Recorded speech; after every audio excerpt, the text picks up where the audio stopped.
The ocean has always been a place of mystery. For all of human history, it's tested the limits of our courage and understanding. We build ships to conquer its vastness, but the sea doesn't give up its secrets easily.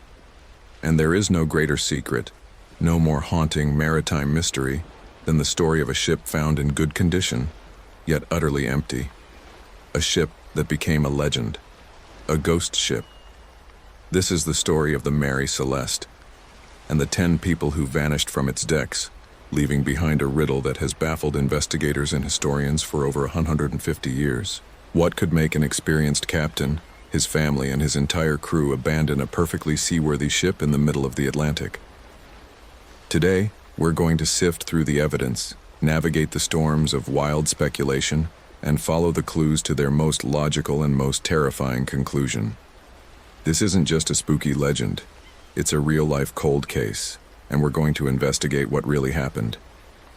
In the vast, empty expanse of the Atlantic in 1872, a ship was found under sail, ghosting through the waves with no one at the helm. It was the Mary Celeste. On board, everything seemed eerily normal.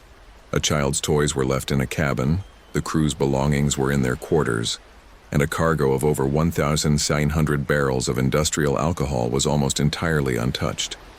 The ship itself was seaworthy. But the captain, his wife, their 2-year-old daughter, and the entire 7-man crew were gone. There were no signs of a struggle, no final frantic log entry. They had simply vanished. So, what really happened to the crew of the ghost ship Mary Celeste?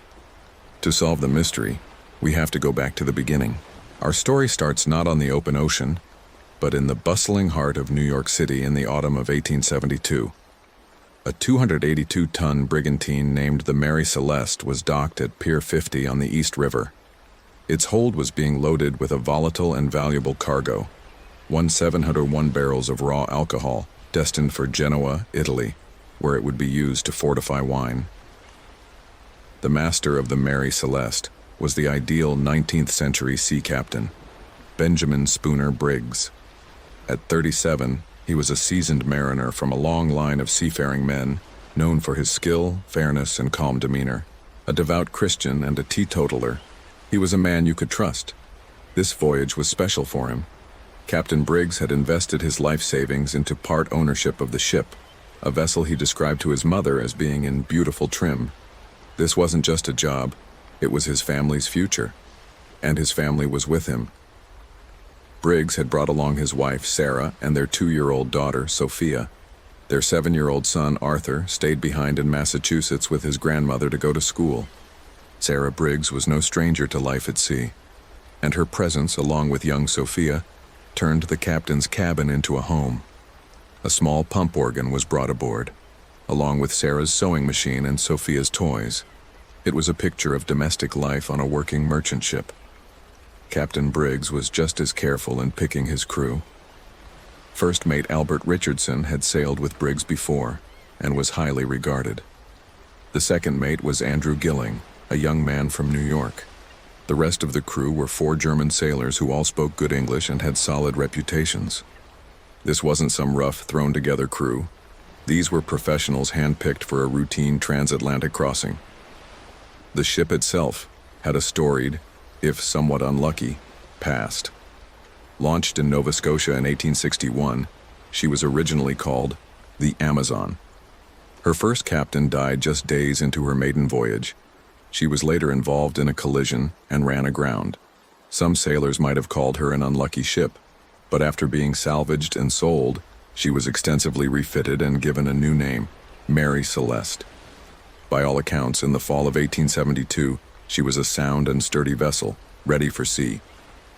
After waiting for bad weather to clear, the Mary Celeste finally weighed anchor on November 7, 1872. She sailed out of New York Harbor, catching the crisp autumn wind on a journey that should have been completely unremarkable. No one watching her leave could have possibly imagined that she was sailing into legend, and that not one of the 10 people aboard would ever be seen again. Almost a month later, around December 4, 1872, another brigantine, the Dei Gratia, was slicing through the Atlantic midway between the Azores and Portugal. Its captain, David Morehouse, was actually an acquaintance of Benjamin Briggs. Through the fog, a lookout spotted another ship about 6 miles away. It was sailing erratically, its sails askew, yawing in the wind as if no one was steering. As it got closer, Captain Morehouse raised his spyglass and felt a chill. He recognized her. It was the Mary Celeste. He knew she'd left New York over a week before his own ship and should already be in Italy. Seeing her here, sailing aimlessly, was deeply wrong. The Dei Gratia closed the distance. Morehouse hailed the ship. No reply. He scanned the empty decks and signaled again. Only silence came back. The Mary Celeste drifted past like a phantom. Convinced the ship was in trouble, Morehouse sent his chief mate, Oliver DeVoe, and 2 sailors to board her. As their small boat pulled alongside the Mary Celeste, the silence was unnerving. All they could hear was the creak of the rigging, the flapping of torn sails, and the wash of water against the hull. With a growing sense of dread, DeVoe and his men climbed aboard. The deck was wet, as if waves had recently washed over it, but the ship was deserted. They moved through the vessel like men exploring a tomb. Structurally, the ship was fine. Her sails were partly set, though some were torn, likely from days of unmanned sailing. There were about 3.5 feet of water sloshing in the hold, but for a ship her size, that wasn't critical. Oddly, though, one of the ship's 2 water pumps was disassembled on the deck. Below deck, things were even stranger. In the crew's quarters, sailors' chests and personal items were all neatly stowed. Money, pipes, rain gear, all left behind, as if the men had just stepped away for a moment. The galley was in order, with enough food and fresh water to last 6 months. The legends of a meal left on the table are just that, legends, but there was no sign of panic or chaos. The most baffling clues were in the captain's cabin. Sarah Briggs's sewing machine sat there with a small vial of oil upright beside it. A child's toys were scattered on a bed. Captain Briggs's clothes were folded away. But crucial items were gone: the ship's register, the sextant, and the chronometer, the essential tools for navigation. The ship's logbook was found, but its last entry was from 10 days earlier on November 25th. It noted the ship's position off the Azores and was completely routine, with no mention of any trouble. One final piece of evidence told them what happened. The ship's only lifeboat was missing. The davits it hung from were fine, but the boat itself was gone. It was clear the 10 people aboard the Mary Celeste had deliberately abandoned a perfectly good ship and rowed off into the open Atlantic. Stunned, DeVoe and his men reported back to Captain Morehouse. A sound ship, a valuable cargo, and a vanished crew. Morehouse made a bold decision. He split his crew, sending DeVoe and 2 others back to the Mary Celeste to sail the ghost ship nearly 800 miles to Gibraltar. As the 2 ships parted ways, the real mystery had only just begun. The question wasn't just where the crew had gone, but why, on Earth, they had left. When the Mary Celeste arrived in Gibraltar, she was immediately impounded by the Vice Admiralty Court. What should have been a simple salvage hearing to reward the Dei Gratia crew turned into a circus. The Attorney General in charge, Frederick Solly Flood, was convinced from the start that this was a case of foul play. His meticulous, if biased, investigation is the reason we have so many forensic puzzle pieces to work with today. So, let's step onto the deck and examine the evidence like an investigator, separating fact from the fiction that quickly surrounded the story. First, the ship's condition. The Dei Gratia crew described her as a thoroughly wet mess, but she was fundamentally seaworthy. There was water in the hold, but it was manageable. The sails were in disarray, but that's what you'd expect after 10 days adrift. There were no signs of a fire anywhere. This becomes a critical detail. Next, the cargo. The 1,701 barrels of raw alcohol were almost all there. Solly Flood ordered a full inspection. Of the entire cargo, only 9 barrels were found to be empty. Then there's what was left behind. The personal effects of the crew and the Briggs family were untouched. Valuables, clothes, 6 months' worth of food and water. This fact pretty much sinks the most obvious theory: piracy. Pirates would have looted the ship, taking anything valuable, especially the cargo. The lack of any violence, overturned furniture, or bloodstains also argued against a mutiny. Solly Flood's team thought they found blood on a sword, but it turned out to be something else. So if it wasn't pirates and it wasn't a mutiny, what was it? The most telling clues are what was taken. The ship's single lifeboat was gone, and so were Captain Briggs's navigational tools, his sextant and chronometer, and the ship's papers. This points to an orderly but urgent evacuation. An experienced captain like Briggs would only grab these specific items if he planned to navigate to safety. He took the tools of his trade, not personal valuables. But why didn't they take food or water? It suggests two things. Either they left in an extreme hurry, or they thought their evacuation was only temporary. The second option seems more likely. Why else abandon 6 months of provisions for a tiny lifeboat in the open Atlantic? Let's lay out the key puzzle pieces. 1. A seaworthy ship. 2. No signs of violence. 3. Valuable cargo and personal items left behind. 4. The lifeboat is missing. 5. The captain's navigation tools are missing. 6. The last log entry is routine from 10 days earlier. 7. One of the 2 water pumps is disassembled. 8. 9 barrels made of porous red oak are empty in a hold full of alcohol. Frederick Solly Flood, however, was obsessed with a story of human evil. He first accused the Dei Gratia crew of murder for the salvage money. When that fell apart, he theorized that the Mary Celeste's crew got into the cargo, got drunk, and murdered Briggs and his family before fleeing. This theory ignored the fact that the industrial alcohol was toxic and undrinkable, and it didn't match the stellar reputations of Briggs or his hand-picked crew. After 3 months, the court found no evidence of foul play but awarded the salvagers only a fraction of the reward money, a clear sign that suspicion lingered. The court's failure to give an answer created a vacuum, and into that void rushed a torrent of speculation, myth, and fantasy.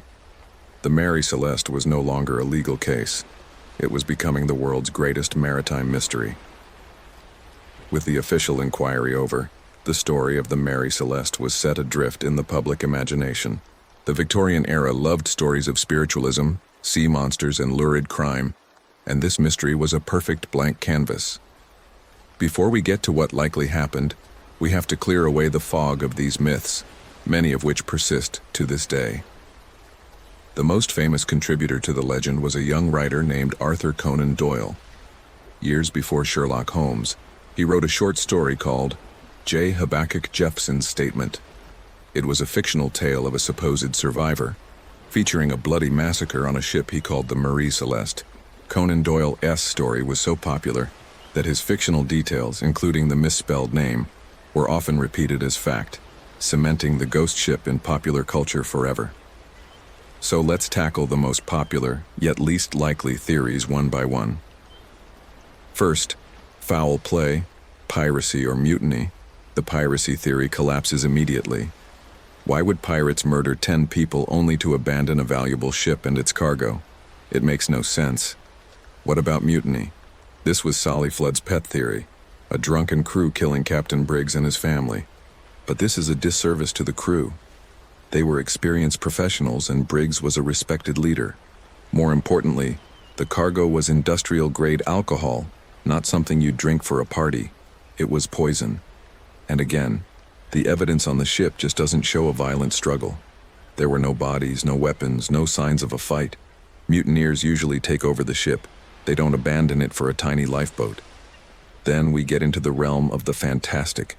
Sea monsters, giant squid, alien abduction. Could a kraken have risen from the deep and plucked the crew from the deck? It's a great image for a movie, but it defies logic. An attack like that would have shredded the ship's rigging and masts. Yet the Mary Celeste was found largely intact. A giant squid doesn't carefully disassemble a water pump or steal a navigator's sextant. The alien abduction theory is a more modern idea, but like the sea monster, it offers no explanation for the specific clues left behind. The empty barrels, the disassembled pump, the missing lifeboat. It's speculation that can't be proven or disproven. These theories are popular because they're exciting, but they aren't based on evidence. The truth of what happened to the crew of the Mary Celeste is likely not a story of monsters or malice. It's a story of human error, bad judgment, and a terrifying combination of events. To find a real answer, we have to leave fantasy behind and look at the powerful, unpredictable forces of the natural world. Once we dismiss the sensational theories, we're left with scenarios grounded in the real dangers of the sea. The enemy here isn't a person or a monster, but the ocean itself and the laws of physics. For a long time, two theories stood out: a freak weather event like a waterspout, or a submarine earthquake called a seaquake. First, the waterspout. Think of a tornado over water. It's a terrifying vortex of wind and spray that could have caused chaos on deck. The sheer horror of it might have panicked the crew into abandoning ship, believing it was about to be torn apart. They could have jumped in the lifeboat to escape, only to be separated from the ship once the squall passed. The problem with this theory? A waterspout violent enough to make 10 people abandon ship should have done far more damage to the masts and rigging. And it doesn't explain why Captain Briggs would grab his navigational tools but not food and water. The calm scene in the captain's cabin just doesn't fit with a marine tornado. Then there's the seaquake, an earthquake on the ocean floor. A tremor could have shaken the ship violently, creating strange, massive waves and terrifying noises from the cargo hold. This could have easily started a panic, with the crew thinking the ship was breaking up. But again, the ship was found to be sound. A seaquake that intense likely would have caused more structural damage. It also doesn't directly explain those 9 empty barrels of alcohol or the disassembled pump. It's a possible trigger, but it doesn't tie all the clues together. A third theory blames a series of simple misfortunes. We know the ship's previous cargo was coal. It's possible that leftover coal dust had clogged the pumps. This would explain why one pump was found taken apart on deck. The crew was trying to fix it. With a failing pump system, Captain Briggs would have been unsure how much water was really in the hold. Add to that a faulty chronometer, which could have thrown off his navigation and his confidence. In this scenario, Briggs, already stressed from bad weather, might have wrongly concluded his ship was sinking. Seeing land in the distance, he orders a precautionary evacuation to the lifeboat. This theory is good. It accounts for the disassembled pump, but it doesn't explain the 9 empty alcohol barrels, which feels like too important a clue to be a coincidence. Each of these theories is plausible, but none of them quite fits all the peculiar facts of the case. To find the most complete explanation, we need a theory that connects the pump, the weather, the evacuation, and most importantly, the strange state of the cargo. We need a theory that explains what could create a moment of absolute rational terror on a ship that was actually perfectly fine. We've navigated a sea of speculation, from pirates to seaquakes. Now we arrive at the one theory that elegantly and chillingly connects every single piece of evidence: a non-destructive, pressure wave explosion from alcohol fumes in the hold. Let's reconstruct the final hours of the Mary Celeste. She's carrying 1,701 barrels of raw alcohol. As we know, 9 of those barrels were made of porous red oak. As the ship sailed from the cold of New York into the warmer climate near the Azores, the temperature change would have caused the alcohol to expand and release flammable vapor. The porous barrels would have been the first to leak, slowly filling the unventilated cargo hold with an invisible ticking time bomb. The last log entry puts the ship near Santa Maria Island on November 25th. Captain Briggs, being a cautious man, might have been concerned about his volatile cargo. Perhaps he or a crewman caught a whiff of the alcohol fumes. He may have ordered the cargo hatches open to air things out. This would explain why the Dei Gratia crew found the hatches open. Now picture the scene. The crew is on deck. The hatches are open. Below them, a volatile mix of alcohol vapor and air is brewing. All it needed was a spark, maybe from the friction of 2 metal barrel hoops rubbing together as the ship rolled. What happened next was not a fire. It was a vapor explosion. A 2006 experiment by Dr. Andrea Sella at University College London showed exactly what this would have been like. They ignited a gas mixture in a replica of the hold. The result wasn't a destructive fire, but a massive pressure wave, a huge whoosh of hot air that would blow the heavy hatch covers off, followed by a ball of flame that vanishes almost instantly. This type of blast produces a terrifying roar and a dramatic flash, but it burns so quickly it doesn't even scorch the wood. To Captain Briggs and his crew, it would have been horrifying. A deafening boom from the hold, a flash of fire, and the hatches blown open. They would have no way of knowing it was a one-time pressure release. All they knew was that their ship, loaded with 1,500 barrels of explosive liquid, just had one explosion. For a prudent captain, with his wife and child on board, the only sane conclusion would be that a much larger, catastrophic explosion was coming. This single moment of terror explains everything. The immediate priority is to get everyone off the ship. There's no time for log entries or packing provisions. But Briggs, the professional, knows he needs his navigational tools. He orders the evacuation. They grab the chronometer and sextant and scramble into the lifeboat. But they don't plan to leave forever. They think the Mary Celeste is a floating bomb, but it's also their only hope. The logical move would be to launch the lifeboat but stay tied to the ship with a long tow line, maybe a few hundred feet. They could wait at a safe distance and see if the ship explodes. If the danger passed, they could simply pull themselves back. This explains why they took no food or water, and why a frayed rope was reportedly seen trailing from the ship. And here, the final tragedy unfolds. 10 people are huddled in a small lifeboat, watching the ship that is both their greatest fear and their only salvation. The weather is still rough. A sudden squall or a gust of wind fills the Mary Celeste's remaining sails. The strain on the tow line is immense, and then it snaps. In a heartbeat, their lifeline is gone. The Mary Celeste, a fast ship, begins to pull away. They would have rowed desperately, but a small boat is no match for a brigantine under sail. They would have watched, helpless, as their ship, their home, and their only hope grew smaller and smaller on the horizon until it disappeared, leaving them alone in the vast, indifferent Atlantic.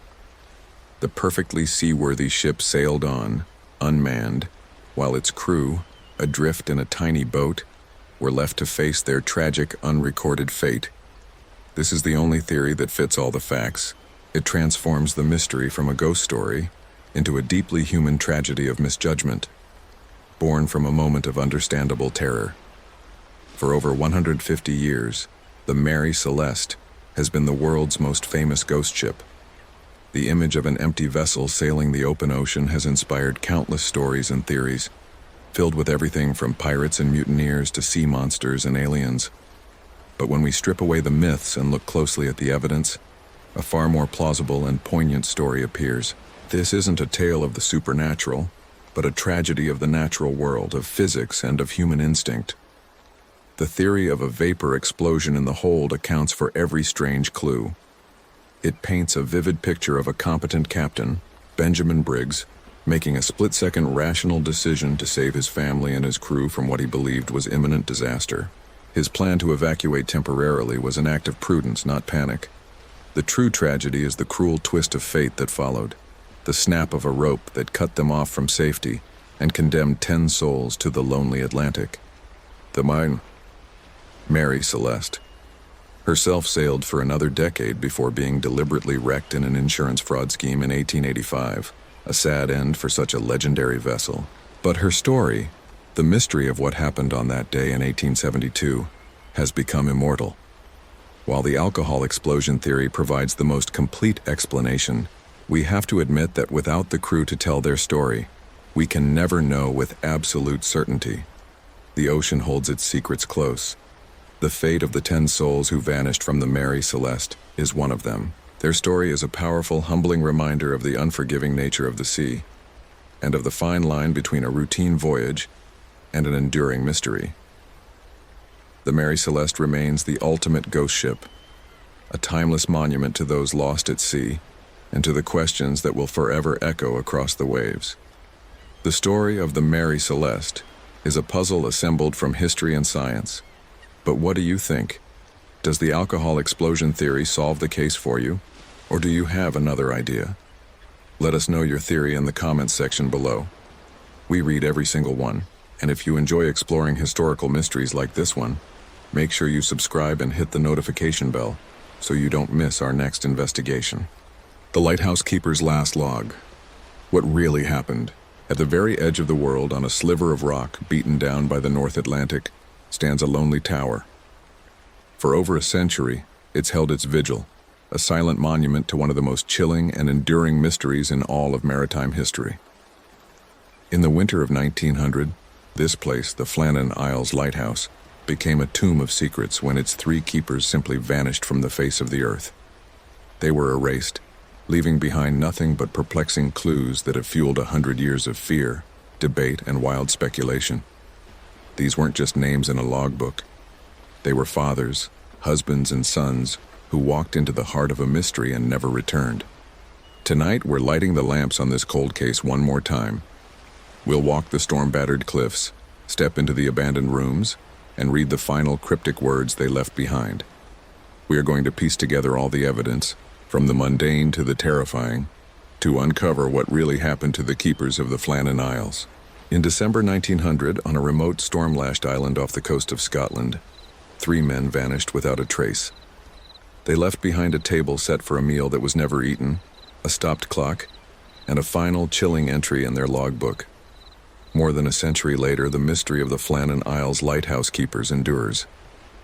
Tonight, we piece together the final, terrifying moments of these men and ask, what really happened at the edge of the world?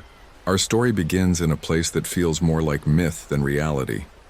The Flannan Isles, a small, severe cluster of 7 islands known to locals as the 7 Hunters. Found 21 miles west of the already remote Isle of Lewis in Scotland, they're little more than jagged teeth of rock jutting from the perpetually furious North Atlantic. For centuries, these islands were a place of superstition. Shepherds would bring their flocks to graze on the largest island, Eilean Mor. But they would never, ever stay the night, fearing the spirits they believed haunted the land. They called it the Other Country, a place set apart from the world of the living. It was on this haunted rock that the Northern Lighthouse Board decided to build a beacon. The waters here were treacherous, a graveyard for ships, and a light was a modern marvel, meant to tame an ancient peril. Designed by the famous lighthouse engineer David Allen Stevenson, the Flannan Isles Lighthouse was a testament to Victorian ambition. Construction was a brutal 5-year struggle against the elements. Every block of stone and bag of cement had to be winched up sheer 150-foot cliffs from supply boats tossing on the waves below. The lighthouse tower itself stood 74 feet tall, a white spear against a gray sky, with its lamp perched 275 feet above the raging sea. On December 7, 1899, its powerful beam cut through the darkness for the first time. It was a symbol of safety. No one could have imagined that in just 1 year, it would become the center of a mystery that made it more feared than any storm. Life at Eilean Mor was one of profound isolation and rigid routine. The lighthouse was manned by a crew of 4 keepers in rotation, 3 on the island and 1 on shore leave. For 6 weeks at a time, the 3 men on duty were the only souls on the island. Their lives were governed by the clock and the lamp. Tending the light was a relentless, meticulous job. The paraffin lamps had to be kept burning, the lenses polished, and the clockwork mechanism that rotated the great lens had to be wound and maintained. Their days were filled with cleaning, painting, repairing, and endless observation, all recorded in a detailed log. In December of 1900, the 3 men holding this lonely vigil were James Ducat, Thomas Marshall, and Donald MacArthur. These weren't rookies. They were seasoned men of the sea and the service. James Ducat was the principal keeper, the man in charge. At 43, he was a veteran with over 2 decades of service. He was a family man with a wife and 4 children waiting for him back home. Ducat was known to be steady, reliable, and experienced, the perfect person to command such a remote post. And yet there are hints he was uneasy. He'd reportedly told his supervisor that Eilean Mor wasn't a suitable place for a man with a young family, a comment that now seems like a chilling premonition. The second assistant was Thomas Marshall, a 28-year-old bachelor.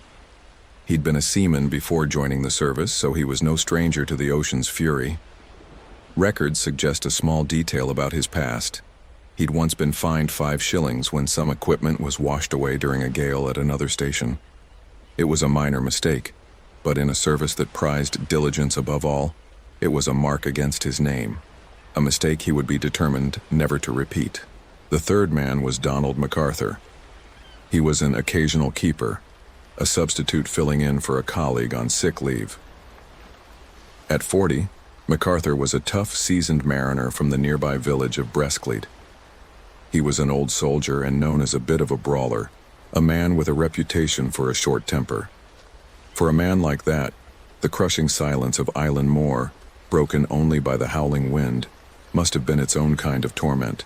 These were the three men, bound together by duty at the edge of the world. A steady family man, a younger keeper with something to prove, and a volatile tough guy. As Christmas of 1900 approached, they were counting the days until the relief ship, the Hesperus, would arrive. But the Hesperus would find only silence. The men were about to become a permanent part of the island's ghostly lore. The first sign that something was terribly wrong at Eilean Mor came not from the island, but from the dark waters it was meant to protect. On the night of December 15, 1900, the steamer Archtor passed through the area, and its captain noted in his log that the Flannan light was out. A dark lighthouse is a serious danger. When the Archtor docked 3 days later, the sighting was reported to the Northern Lighthouse Board. However, due to some holiday slowness or bureaucratic mix-up, the report wasn't immediately acted upon. After all, the relief ship, the Hesperus, was scheduled to sail on December 20th anyway. But the Atlantic had other ideas. Vicious storms swept through the Outer Hebrides, trapping the Hesperus, under the command of Captain Jim Harvey, in port. For 6 long days, the ship waited for a break in the weather. Finally, on the morning of December 26th, Christmas Day having come and gone, the seas calmed just enough for the ship to make its journey. On board was Joseph Moore, the relief keeper, looking forward to seeing his colleagues. As the Hesperus approached Island Moor around noon, a strange quiet hung over the island. There was no flag flying from the flagpole to greet the ship. There were no provision boxes waiting on the landing stage to be restocked. And most unnerving of all, there were no men. Normally, all 3 keepers would be waiting at the landing to welcome the ship.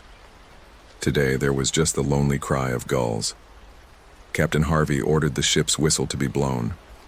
Silence. He fired a signal flare. Still nothing. A deep sense of dread began to settle over the ship. A small boat was lowered, and Joseph Moore was rowed to the eastern landing. He leaped onto the slippery rock and began the long climb up the steep stone staircase carved into the cliff. He found the main gate to the compound closed.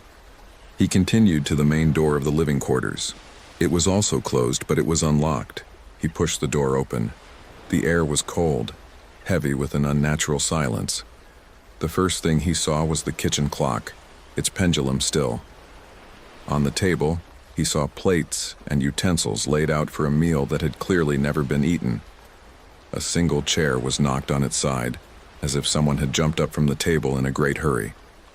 In the entranceway, 2 of the 3 sets of heavy oilskins, the keeper's foul-weather gear, were missing, but 1 set remained hanging on its hook.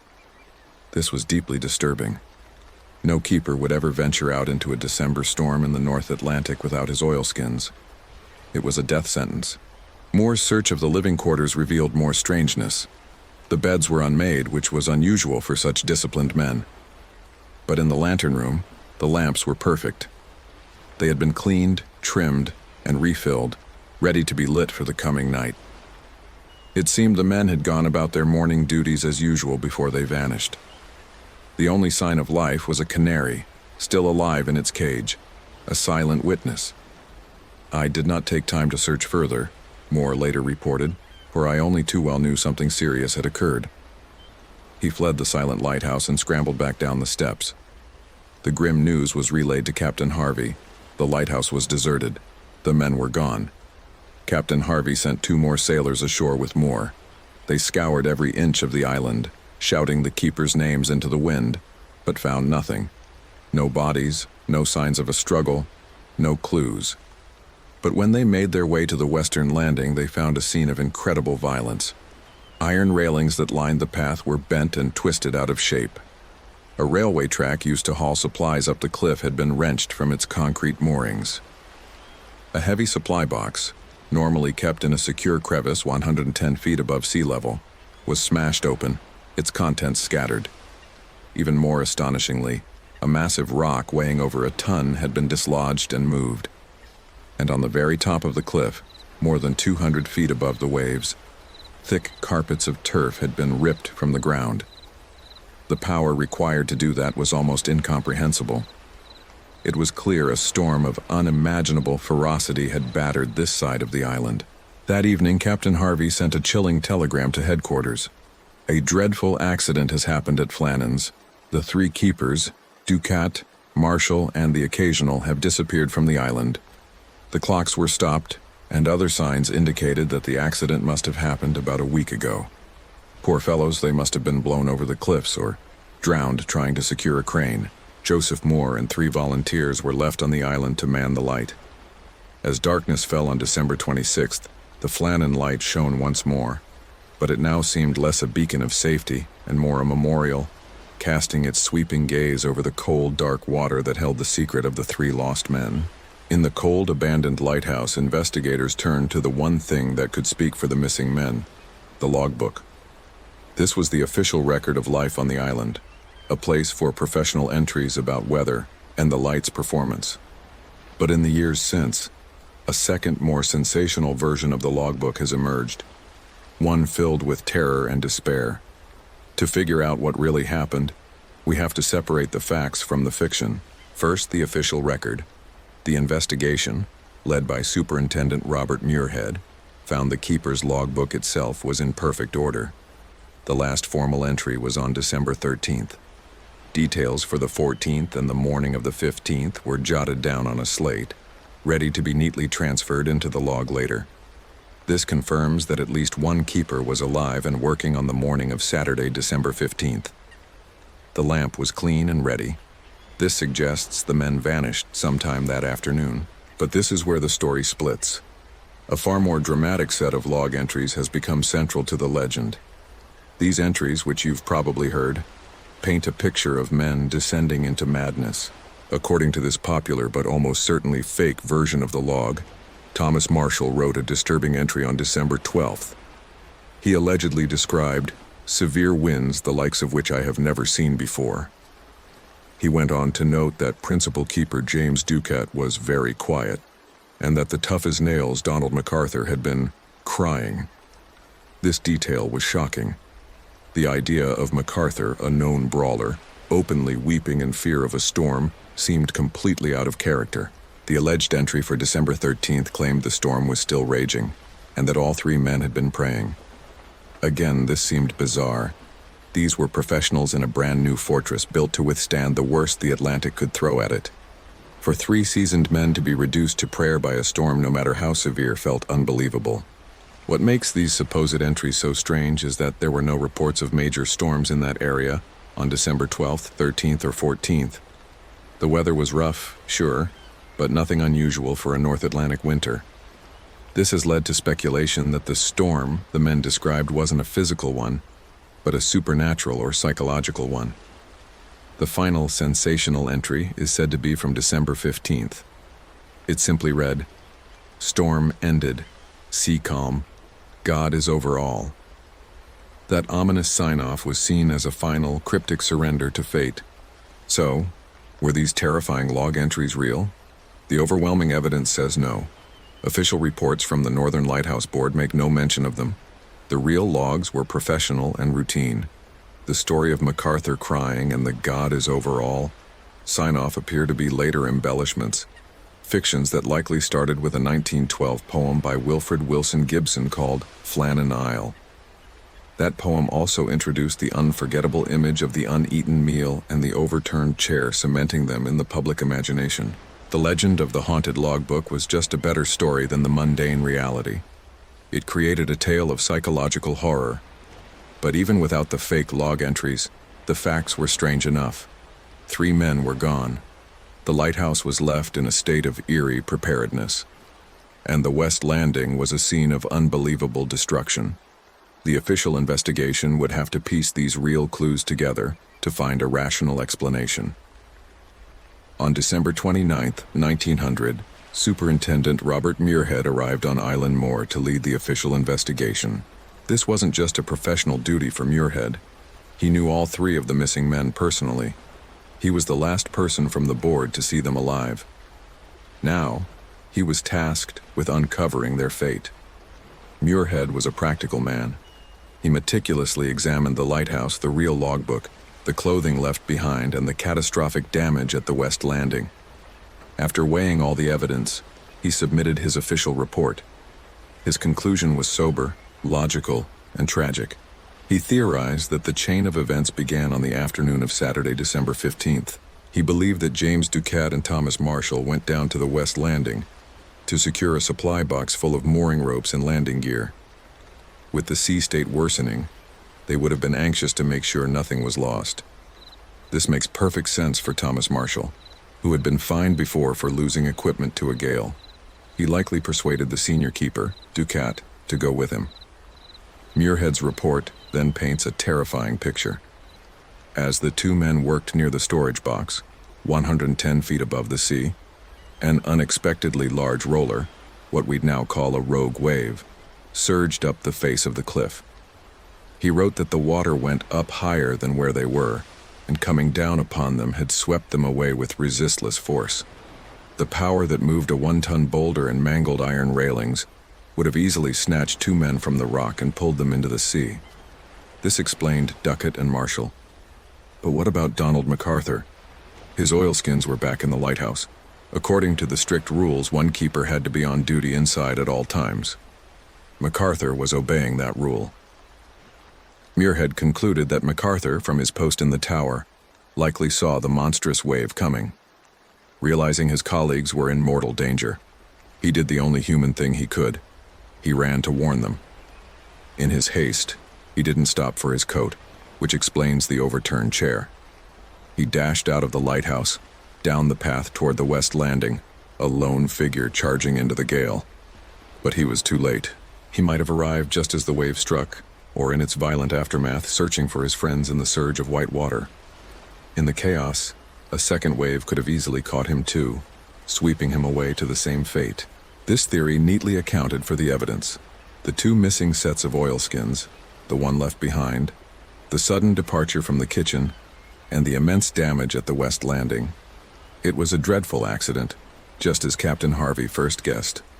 Robert Muirhead, the man who knew them, was satisfied this was the most likely explanation. This remains the official and most widely accepted theory. It's a story of duty and the unforgiving nature of the sea. There was no monster, no ghost, just the awesome power of water. Modern scientific studies have even confirmed that the specific geography of the Flannan Isles makes them prone to generating enormous rogue waves during certain storm conditions, adding scientific weight to Muirhead's 100-year-old conclusion. The men left behind families who would never have a body to bury. James Ducat left a wife and 4 children. Donald MacArthur left a wife and 2 children. For the Northern Lighthouse Board, the case was closed. But for the public, an explanation based on a wave, no matter how colossal, just wasn't enough. The eerie details left the door open for darker theories to take hold.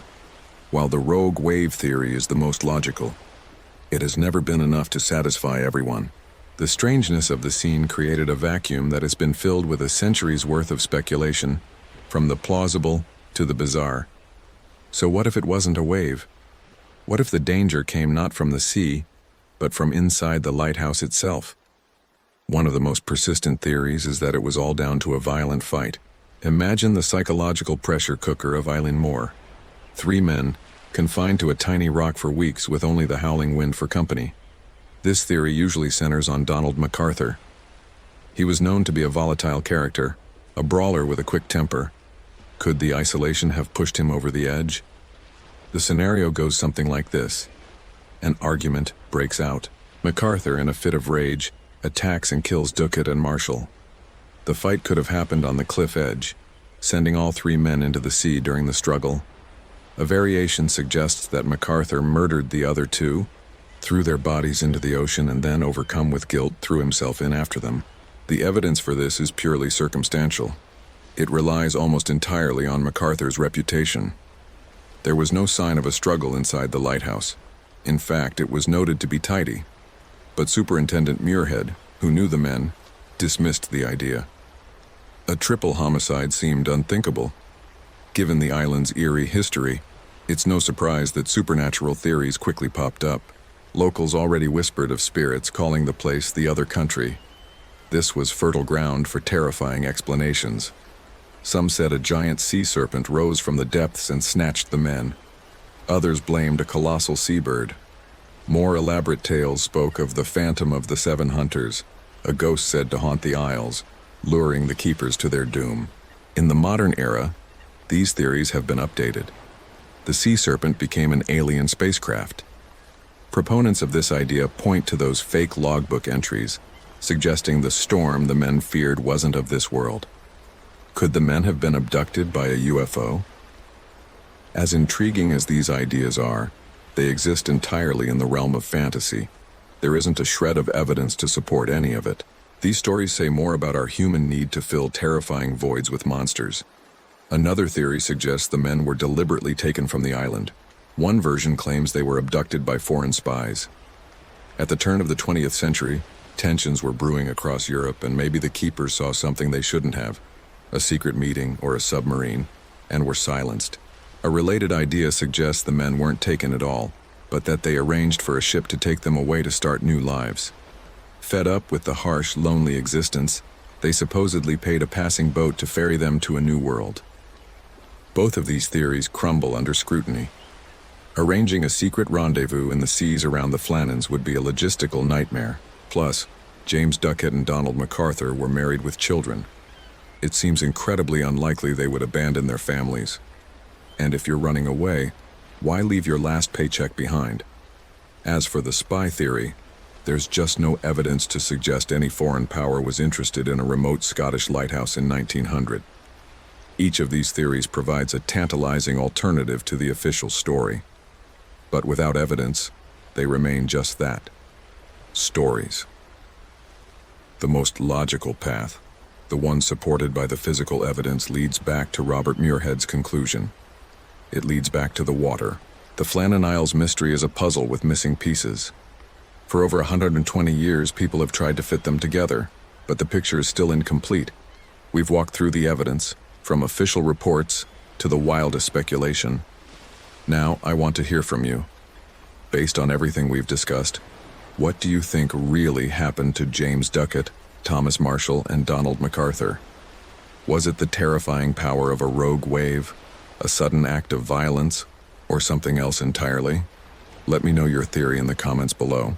And if you find these unsolved mysteries as fascinating as I do, make sure to subscribe so you don't miss our next investigation. In the end, we are left where we began, on a windswept rock in the North Atlantic, staring at an empty lighthouse. The bodies of the three keepers were never recovered, leaving their families in a state of perpetual limbo. The lighthouse itself was not abandoned. A new team of keepers was soon assigned, but life on Island Moor was forever changed, shrouded in a chilling legend. The lighthouse was fully automated in 1971, and since then it has stood silent, its light now powered by machines, a lonely sentinel guarding its own dark secret. The story has seeped into our culture, inspiring poems, songs by the rock band Genesis, and even the recent film, The Vanishing.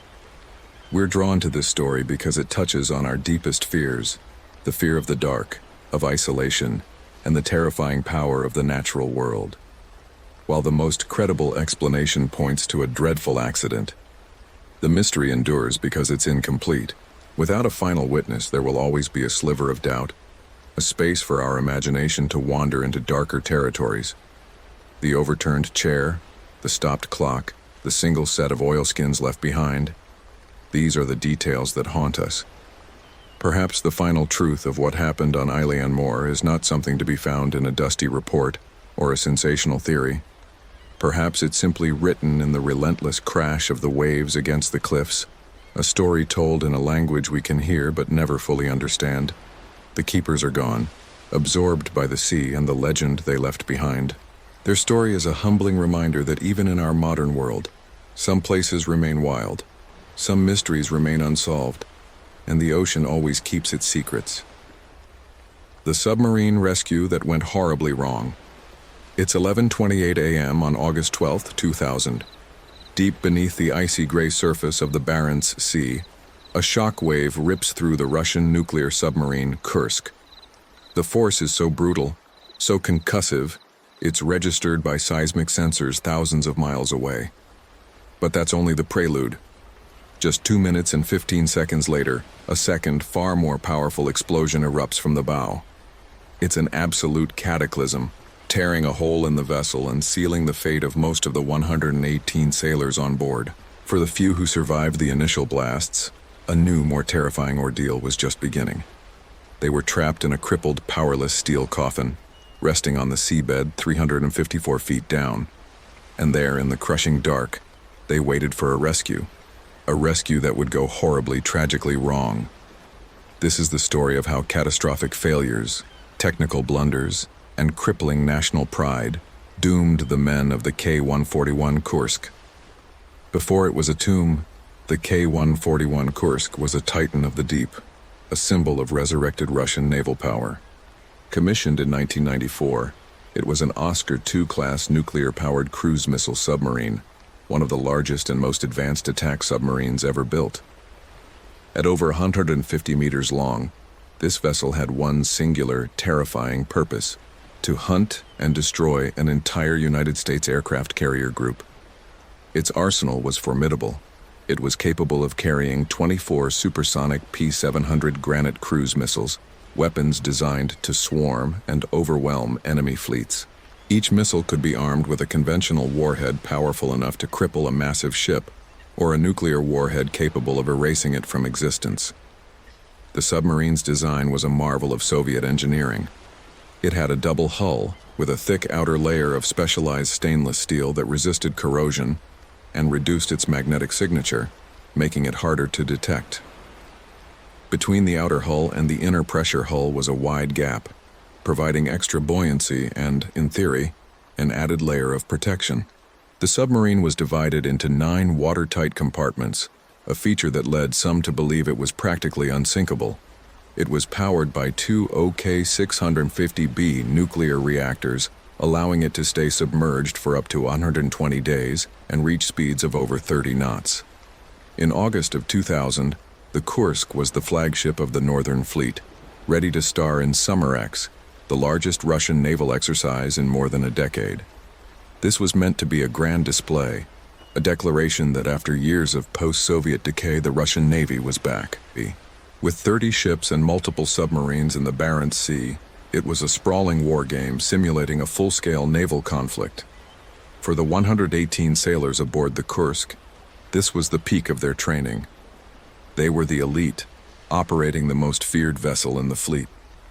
That morning, the Kursk was scheduled to fire practice torpedoes at the battlecruiser Pyotr Veliky, the Peter the Great, which was acting as the exercise's main target. As the submarine slipped beneath the waves, no one could have imagined they were sailing towards their own annihilation. The pride of the fleet was about to become its most profound tragedy. The morning of August 12th started like any other day in a major naval exercise. The Kursk had a window between 11:30 a.m. and 6 p.m. to fire its torpedo. The weapon chosen for the first launch was a Type 6576 kit practice torpedo. Unlike modern torpedoes propelled by electric batteries, this one used a highly volatile and unstable fuel, high-test peroxide or HTP. HTP was powerful, but it was notoriously dangerous. Western navies had abandoned it decades earlier after a series of accidents, but the Russian Navy continued to use it, seeking cheaper, more powerful options. Sometime before 11:28 a.m., the crew in the forward torpedo room began loading the HTP-fueled weapon. It was right here that the chain of disaster began. An official investigation later concluded that a faulty weld in the torpedo's casing failed, allowing the high-test peroxide to leak and come into contact with the torpedo tube's metallic surfaces. The chemical reaction was instantaneous and violent. The HTP decomposed explosively, creating a massive amount of superheated steam and oxygen. The pressure inside the tube skyrocketed, and at 11:27 a.m., the torpedo detonated. The force was immense, equivalent to exploding 100 kilograms of TNT. Sailors on nearby ships felt a heavy shudder. On the Pyotr Veliky, The Kursk's target. The sonar operator registered the event but dismissed it as just part of the exercise. The explosion tore through the torpedo room, instantly killing the 7 men stationed there. A fireball blasted rearward, but a critical design flaw now sealed the fate of dozens more. A large ventilation shaft running from the torpedo room back through the command compartments had its valves left open. The explosion surged through this conduit, incinerating the command center in the 2nd compartment and parts of the 3rd and 4th. The captain and his senior officers, the submarine's nerve center, were gone in a flash. The sub, now a runaway wreck, began its plunge toward the seabed. But the horror wasn't over. The initial blast had started a fire in the forward compartments where the rest of the Kursk's deadly arsenal was stored. For 2 minutes and 15 seconds, the crippled vessel sank in silence. Then, the heat from the fire cooked off the remaining warheads. At 11:44 a.m., between 5 and 7 combat-ready torpedoes detonated at once. This was the second cataclysmic explosion. Seismic stations as far away as Alaska registered it, with a force that some experts compared to a 4.2 on the Richter scale. The blast was enormous, estimated to be up to 250 times more powerful than the first, and it tore a gaping hole in the double hull, peeling back the steel like it was a tin can. Seawater rushed in, flooding the forward sections of the sub. For the vast majority of the 118 men aboard the Kursk, death was instantaneous. The second explosion was the knockout punch. The Kursk, weighing over 18,000 tons, slammed into the floor of the Barents Sea at a depth of 108 meters, or 354 feet. Its bow, mangled and torn open, plowed deep into the clay of the ocean floor, embedding the wreck at a sharp downward angle. The first 5 of the submarine's 9 compartments were completely destroyed. Miraculously, the nuclear reactors in the 5th compartment had automatically shut down and remained intact, narrowly averting an environmental catastrophe. The bulkhead behind the reactors held firm. In the aft compartments, 6, 7, 8, and 9, a handful of men survived both blasts. With the lights out, their only illumination came from emergency lamps. Realizing the forward sections were lost, survivors from compartments 6, 7, and 8 made their way back to the 9th compartment, the rearmost section, which contained the only other escape hatch. 23 men gathered in the dark. Command fell to the most senior officer among them, 27-year-old Lieutenant Captain Dmitry Kolesnikov. On the surface, there was just confusion, then an unnerving silence. The Northern Fleet Command had lost contact with the Kursk. An emergency rescue buoy, designed to automatically deploy, had been disabled, a common but dangerous practice to prevent revealing the sub's position during exercises. When the Kursk failed to make a scheduled communication check at 6 p.m., over 6 hours after the explosions, the fleet finally became concerned. A search was launched, but it wasn't until 10:30 p.m., 11 hours after the disaster, that the Northern Fleet finally declared an emergency. Even then, the crisis was deliberately downplayed. Nearly 20 hours after the sub sank, Minister of Defense Igor Sergeyev finally notified the new president, Vladimir Putin, who was on vacation in Sochi. Sergeyev assured him the situation was under control. That same day, the commander of the Northern Fleet, Admiral Vyacheslav Popov, briefed reporters not on a missing submarine but on the resounding success of the naval exercise. Meanwhile, 354 feet down, Dmitry Kolesnikov was documenting their final hours. He began to write, listing the names of the 23 survivors who had gathered with him in the 9th compartment. His words, chilling in their calm professionalism, told a story of men trapped with no way out. "All personnel from Section 6, 7, and 8 have moved to Section 9, he wrote. "There are 23 of us here. We have made this decision because none of us can escape." As time passed and the emergency lights died, his handwriting grew desperate. His final entry, scrawled in the pitch black, read simply, "I'm writing blindly." As the world slowly learned of the tragedy, the Russian Navy launched its own rescue effort. A search vessel finally located the Kursk on the seabed on August 13th. The Navy's primary rescue assets were its Prez-class deep submergence rescue vehicles, or DSRVs. These mini-subs were designed to dive to a sunken submarine, create a vacuum seal over an escape hatch, and ferry survivors to the surface. On paper, it was a solid plan. In reality, it was an exercise in futility. The first attempts were plagued by problems that spoke to the decay of Russia's northern fleet.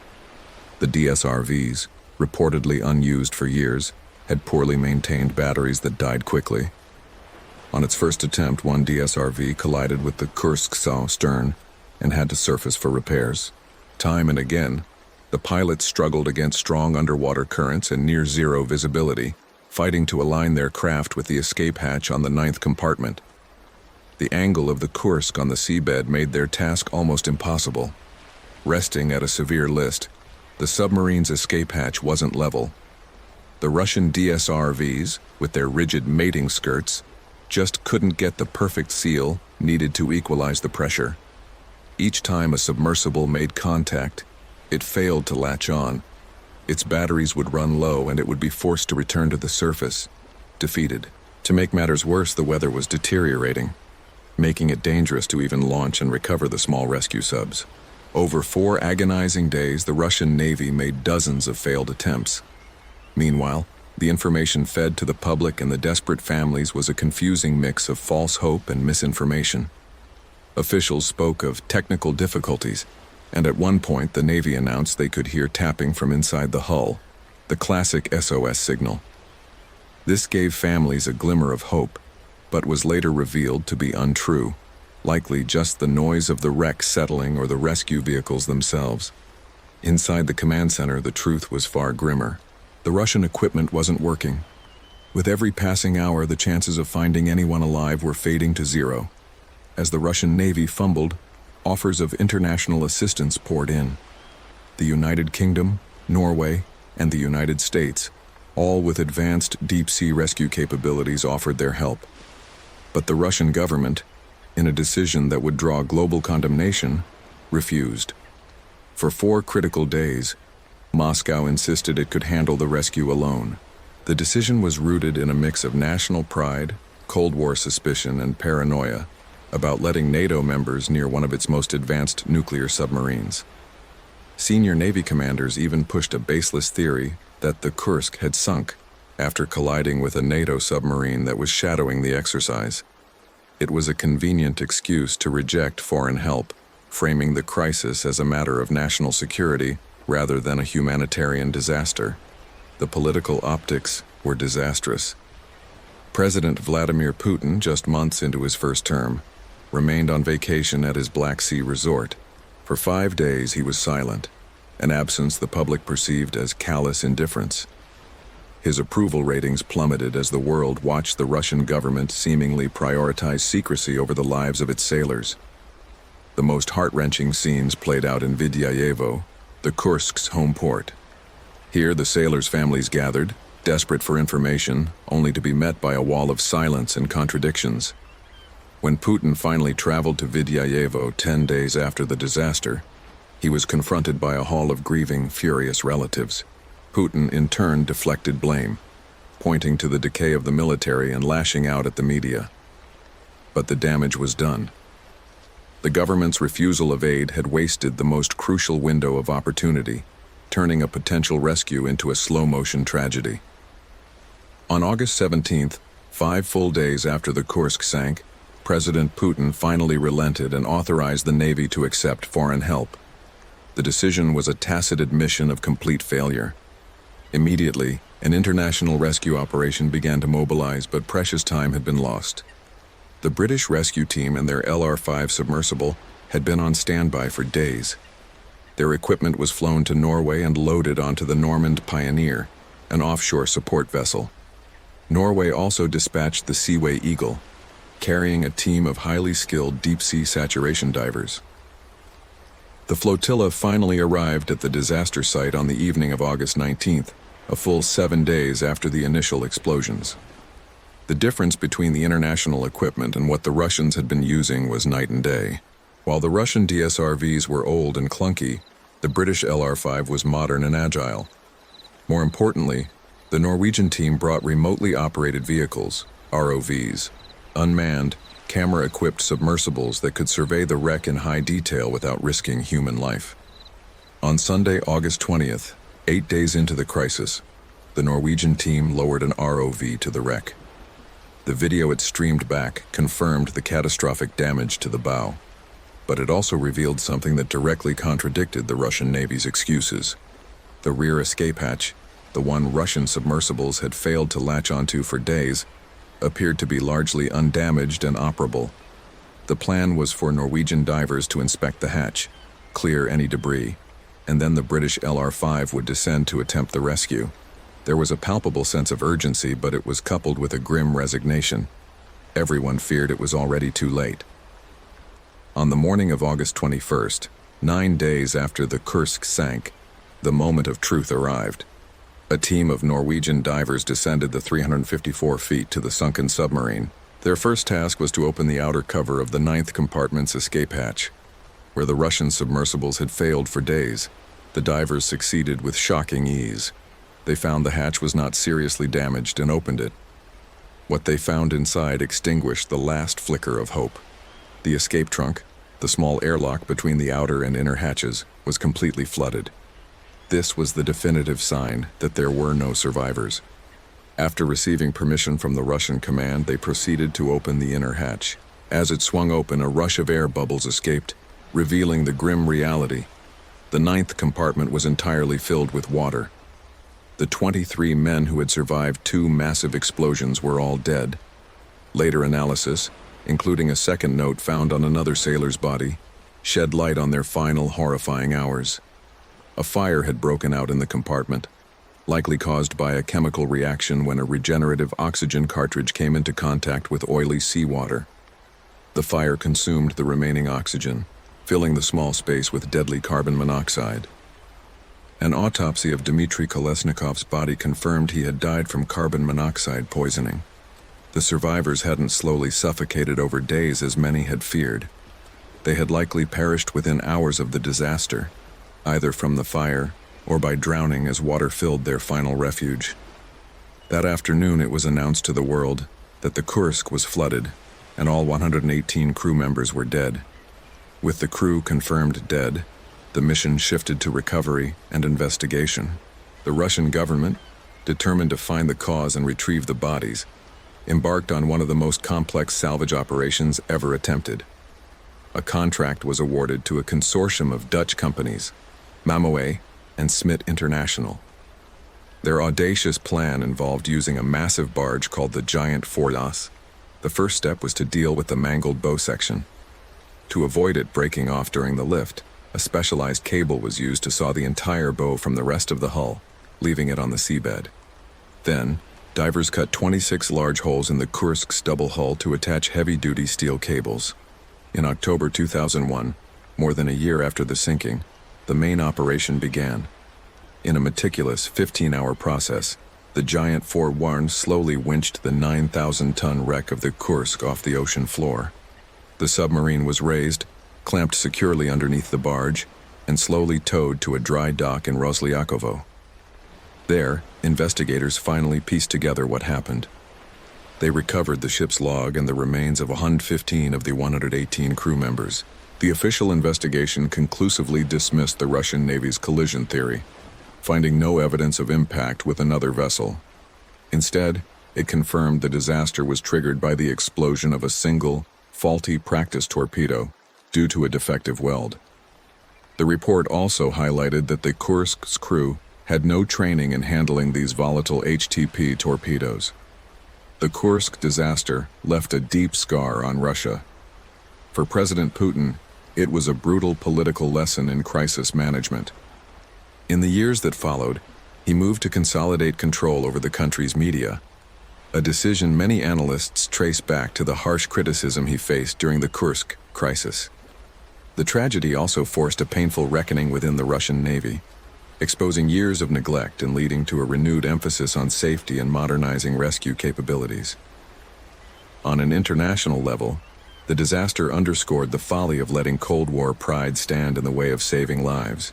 The story of the Kursk is a haunting reminder of how human error, technical failure, and political pride can create a perfect storm of tragedy. The 23 men who survived the initial blasts died waiting for a rescue that was fatally delayed by secrecy and incompetence.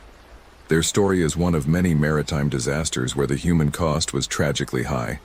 To learn about another infamous sinking, where mystery still shrouds the final moments of its crew, click on our video about the Edmund Fitzgerald here, and if you want to make sure you don't miss our next story, be sure to subscribe and ring the notification bell.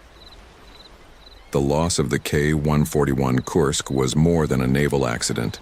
It was a national trauma.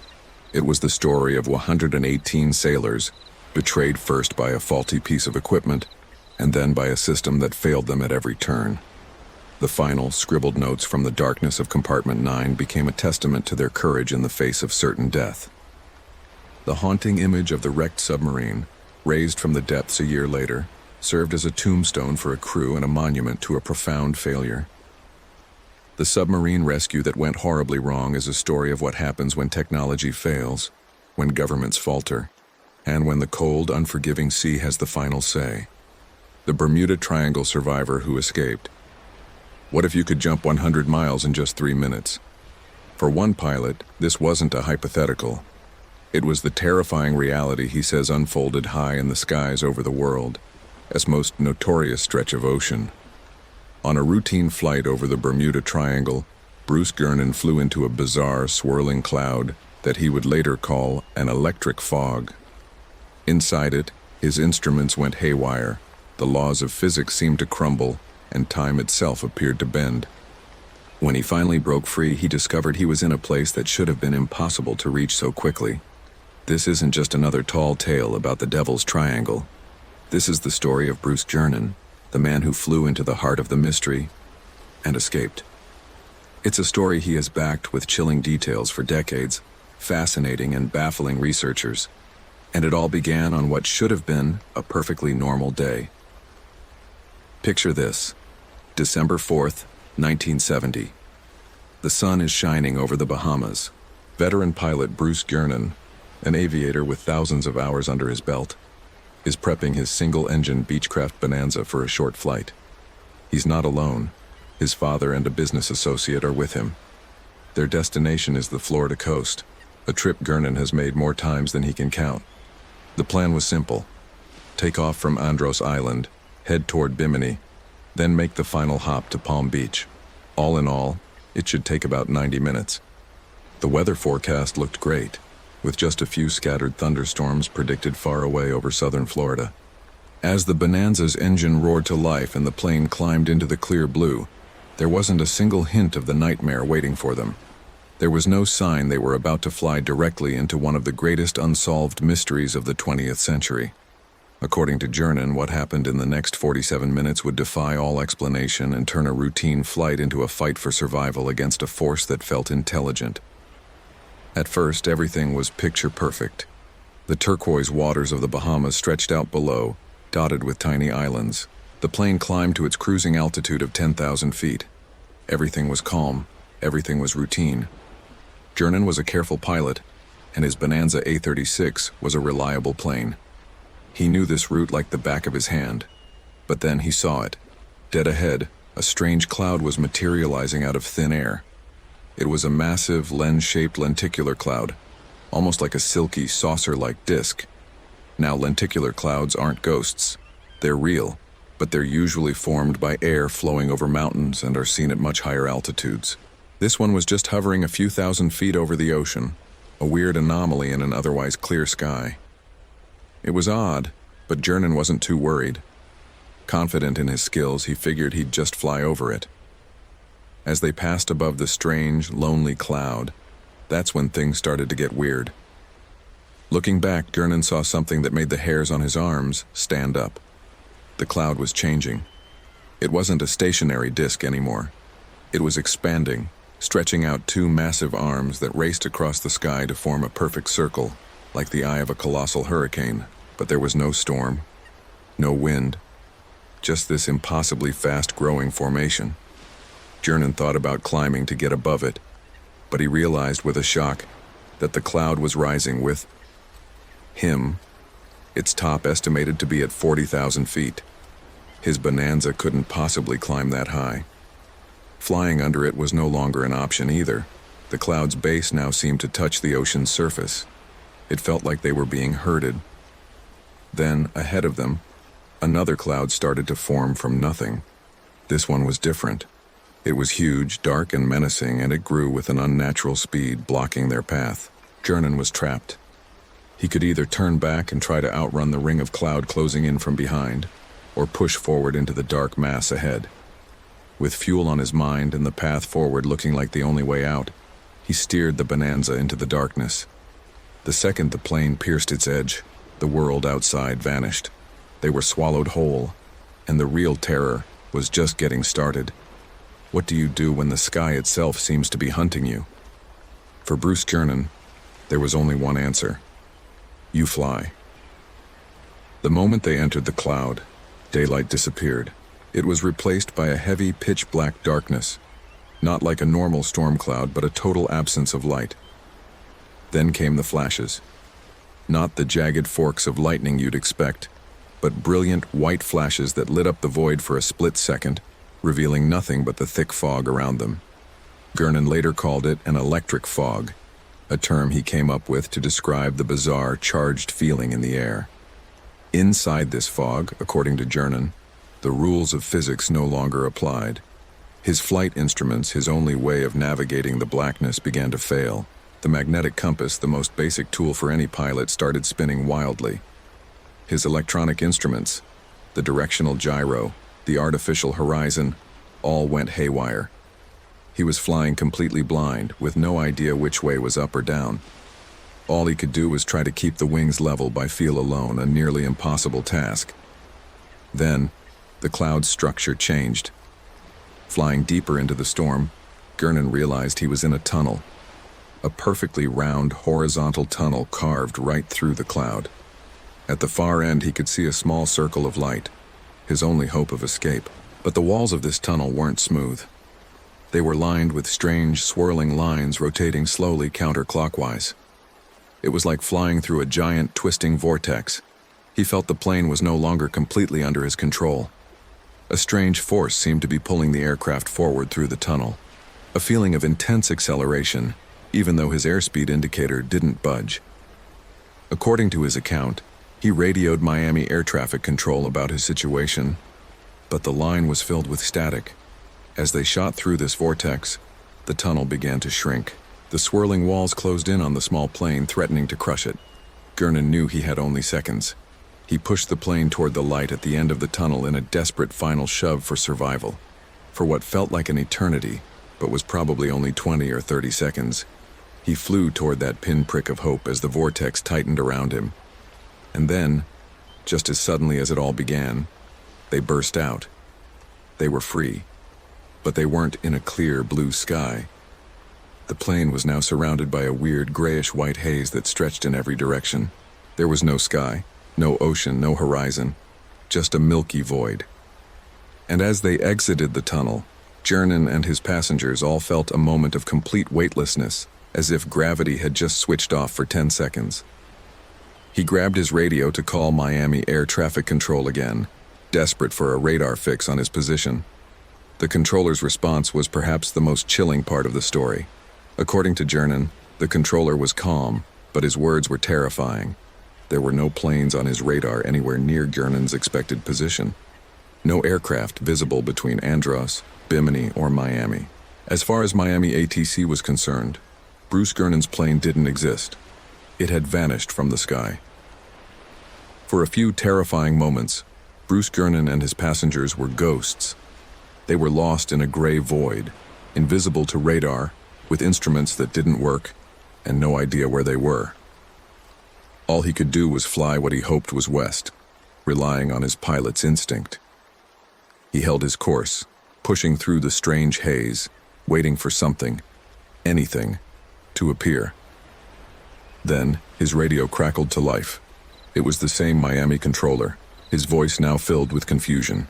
He said an aircraft had just appeared on his radar out of nowhere, directly over Miami Beach. Jernan was baffled. He told the controller that couldn't possibly be him. By his own math, only about 34 minutes had passed since takeoff. He should still be far out over the ocean, nowhere near the Florida coast.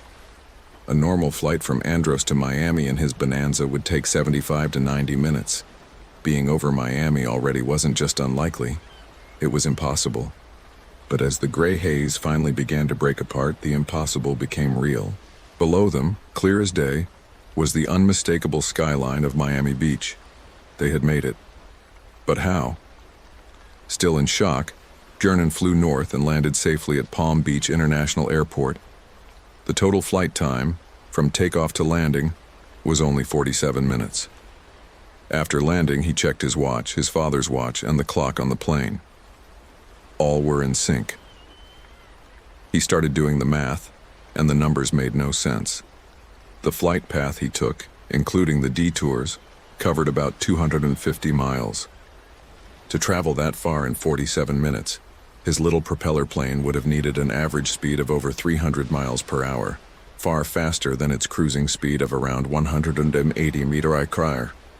But the truly mind-bending part of the calculation was the tunnel. Jernin estimated he was inside that vortex for only about 3 minutes. In that short time, he had traveled nearly 100 miles. That would mean his plane had hit speeds of around 2,000 miles per hour, the kind of speed reserved for military jets, not a private aircraft. And according to Jernin, there was one more piece of the puzzle: the fuel. When he refueled the plane, he discovered it had used significantly less fuel than it should have for a flight of that distance.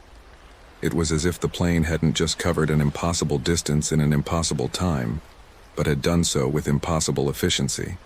Bruce Jernin and his passengers had survived, but they brought back a story that seemed to defy everything we know about aviation and physics.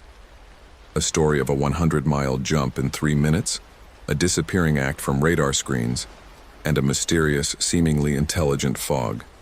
The ordeal was over, but the mystery was just beginning. Bruce Jernin was haunted by what happened. He wasn't a man who told tall tales. He was a practical, experienced pilot. But he couldn't deny what he believed were the facts of his experience: the impossible speed, the saved fuel, the failing instruments, and the terrifying cloud vortex. He began a lifelong quest to understand what he had survived, co-authoring a book called The Fog and appearing in numerous documentaries. Central to Jernin's story is his interaction with Miami air traffic control. He has long claimed that radar logs from that day would prove his plane vanished and then reappeared 100 miles away. This alleged radar data is often presented as the key piece of evidence that makes his story different. But here's the critical part. As of late 2025, no such publicly available or independently verified radar data exists to back up his claim. Aviation authorities have never confirmed this anomalous event. The radar confirmation remains a pivotal but unproven part of his personal testimony. Without official validation, Jernin developed his own theory. He spent years researching weather, electromagnetism, and other Bermuda Triangle incidents. He concluded that he had flown through a rare phenomenon he named electronic fog. He theorized that under certain atmospheric conditions, a unique form of energy is released, creating a highly charged, dense fog. According to his theory, this fog isn't just water vapor. It's something akin to a plasma that disrupts electronics and, most incredibly, can warp space-time. The tunnel he flew through, he believes, was a time storm, or a temporary wormhole created by the fog's intense energy, which flung his plane forward through space and time.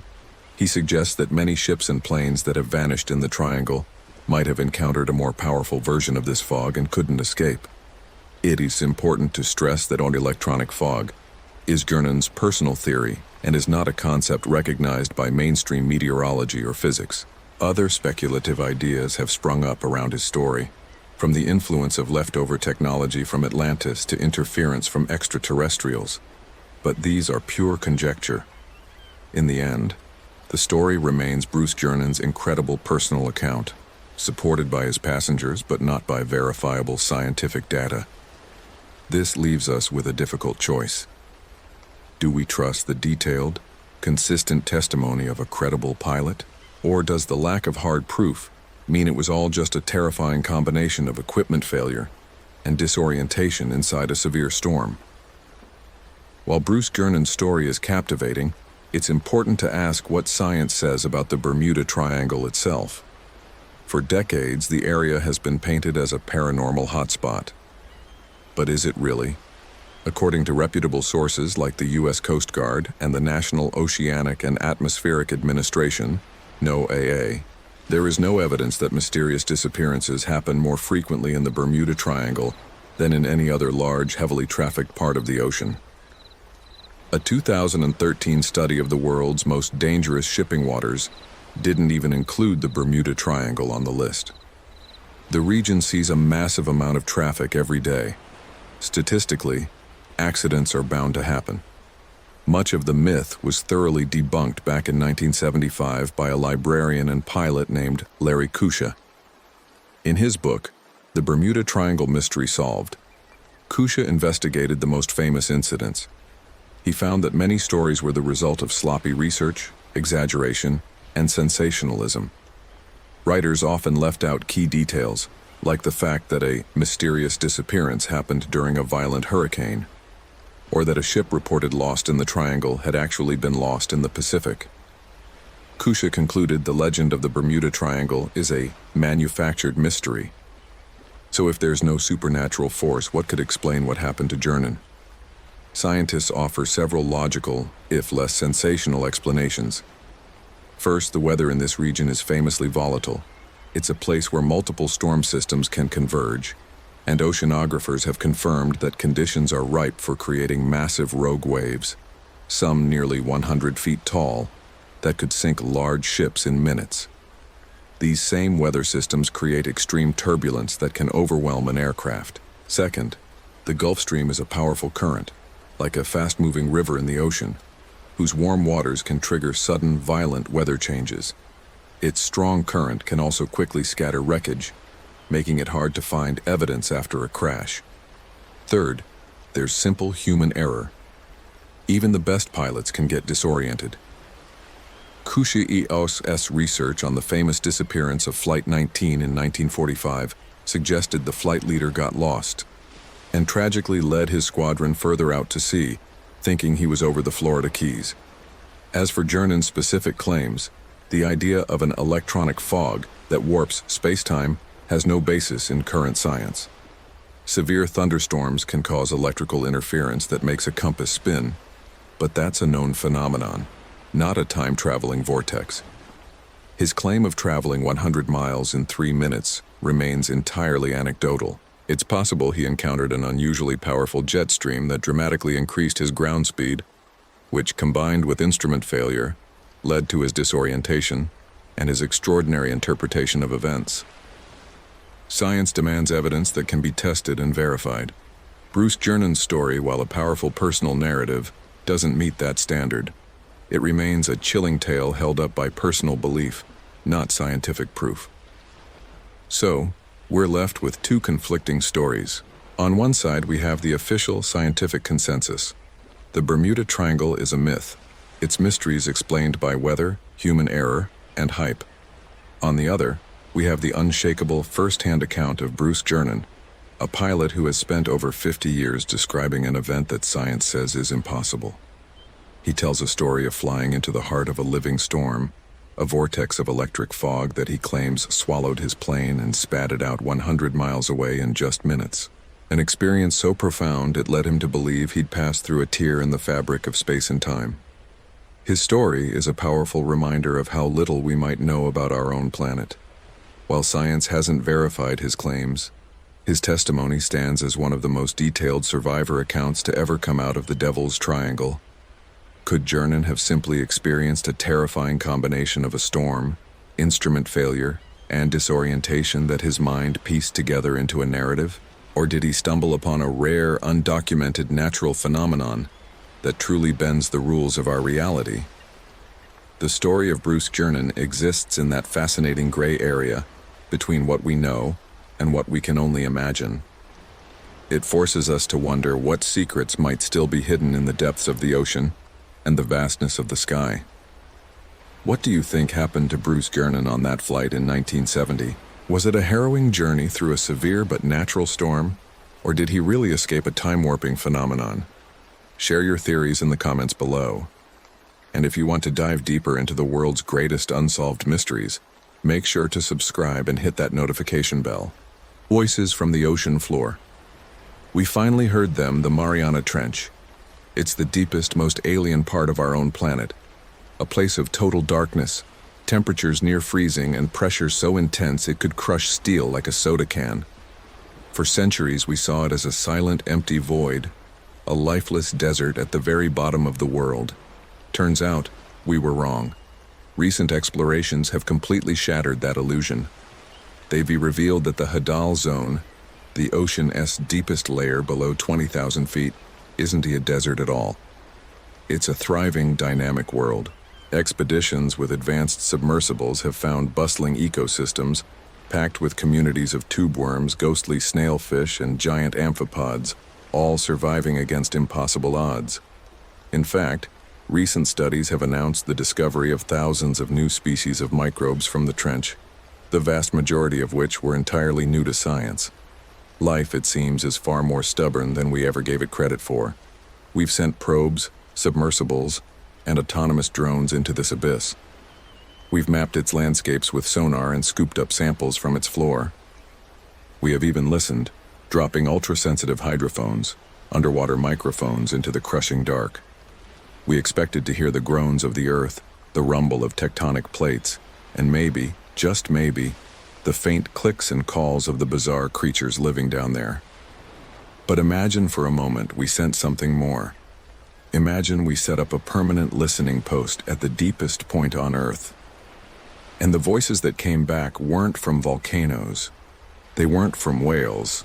They were structured. What you're about to hear is a thought experiment. It's a journey into what could be waiting for us in the last true frontier on our own planet. The technology is real, or at least based on concepts being developed right now. The environment is terrifyingly real. But the sounds are the heart of this mystery. This is a story grounded in science, built to ask one of the biggest questions there is. Are we alone on this planet? Before we get to the unknown, you've got to understand what we expected to hear. The deep ocean is anything but quiet. For decades, using hydrophone arrays like the U.S. Navy's Sound Surveillance System, SOSUS, scientists at organizations like NOAA have been cataloging our planet's underwater soundtrack. First up, you have the geological sounds. The Earth's crust is always moving, and the Mariana Trench is one of the most active spots on the globe. It's a subduction zone, where the massive Pacific Plate is being shoved underneath the smaller Mariana Plate.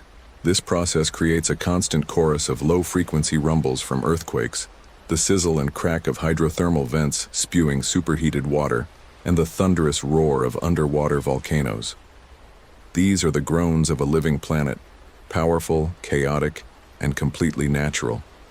Then you have the biological sounds.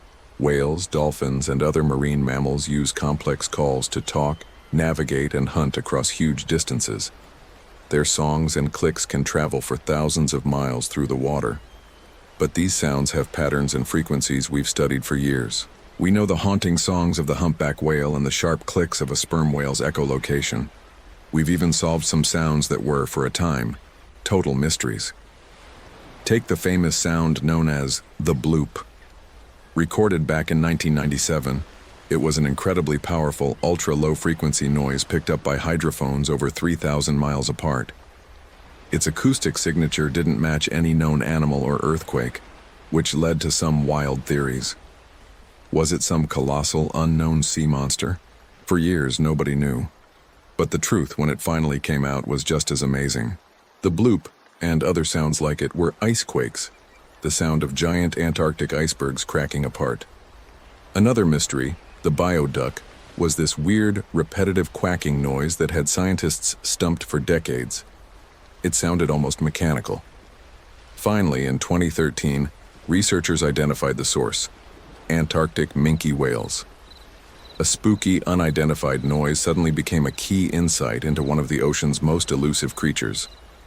So when we listen to the deep, we expect rumbles from the planet and chatter from its creatures. We expect noise, even strange noise. But every sound we've ever been able to identify has fallen into one of two buckets: geology or biology. Until now. To explore the deepest ocean, You need technology that can handle over 16,000 pounds per square inch of pressure. That's like having 50 jumbo jets stacked on top of you.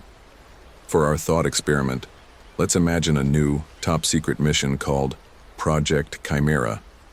The goal? Set up the first permanent, real-time listening post on the floor of the Challenger Deep, the deepest point in the Mariana Trench. While real-time monitoring systems do exist, none operate continuously at this crazy depth. At the heart of Project Chimera are 3 advanced autonomous underwater vehicles, or AUVs. We'll call them Erebus, Nyx, and Tartarus, named for the ancient gods of darkness and the abyss. Unlike ROVs, which are tethered to a ship, AUVs are completely wireless, pre-programmed to do their jobs all on their own. Real-life AUVs, like the Woods Hole Oceanographic Institution's Orpheus, are already pushing the limits of deep-sea exploration.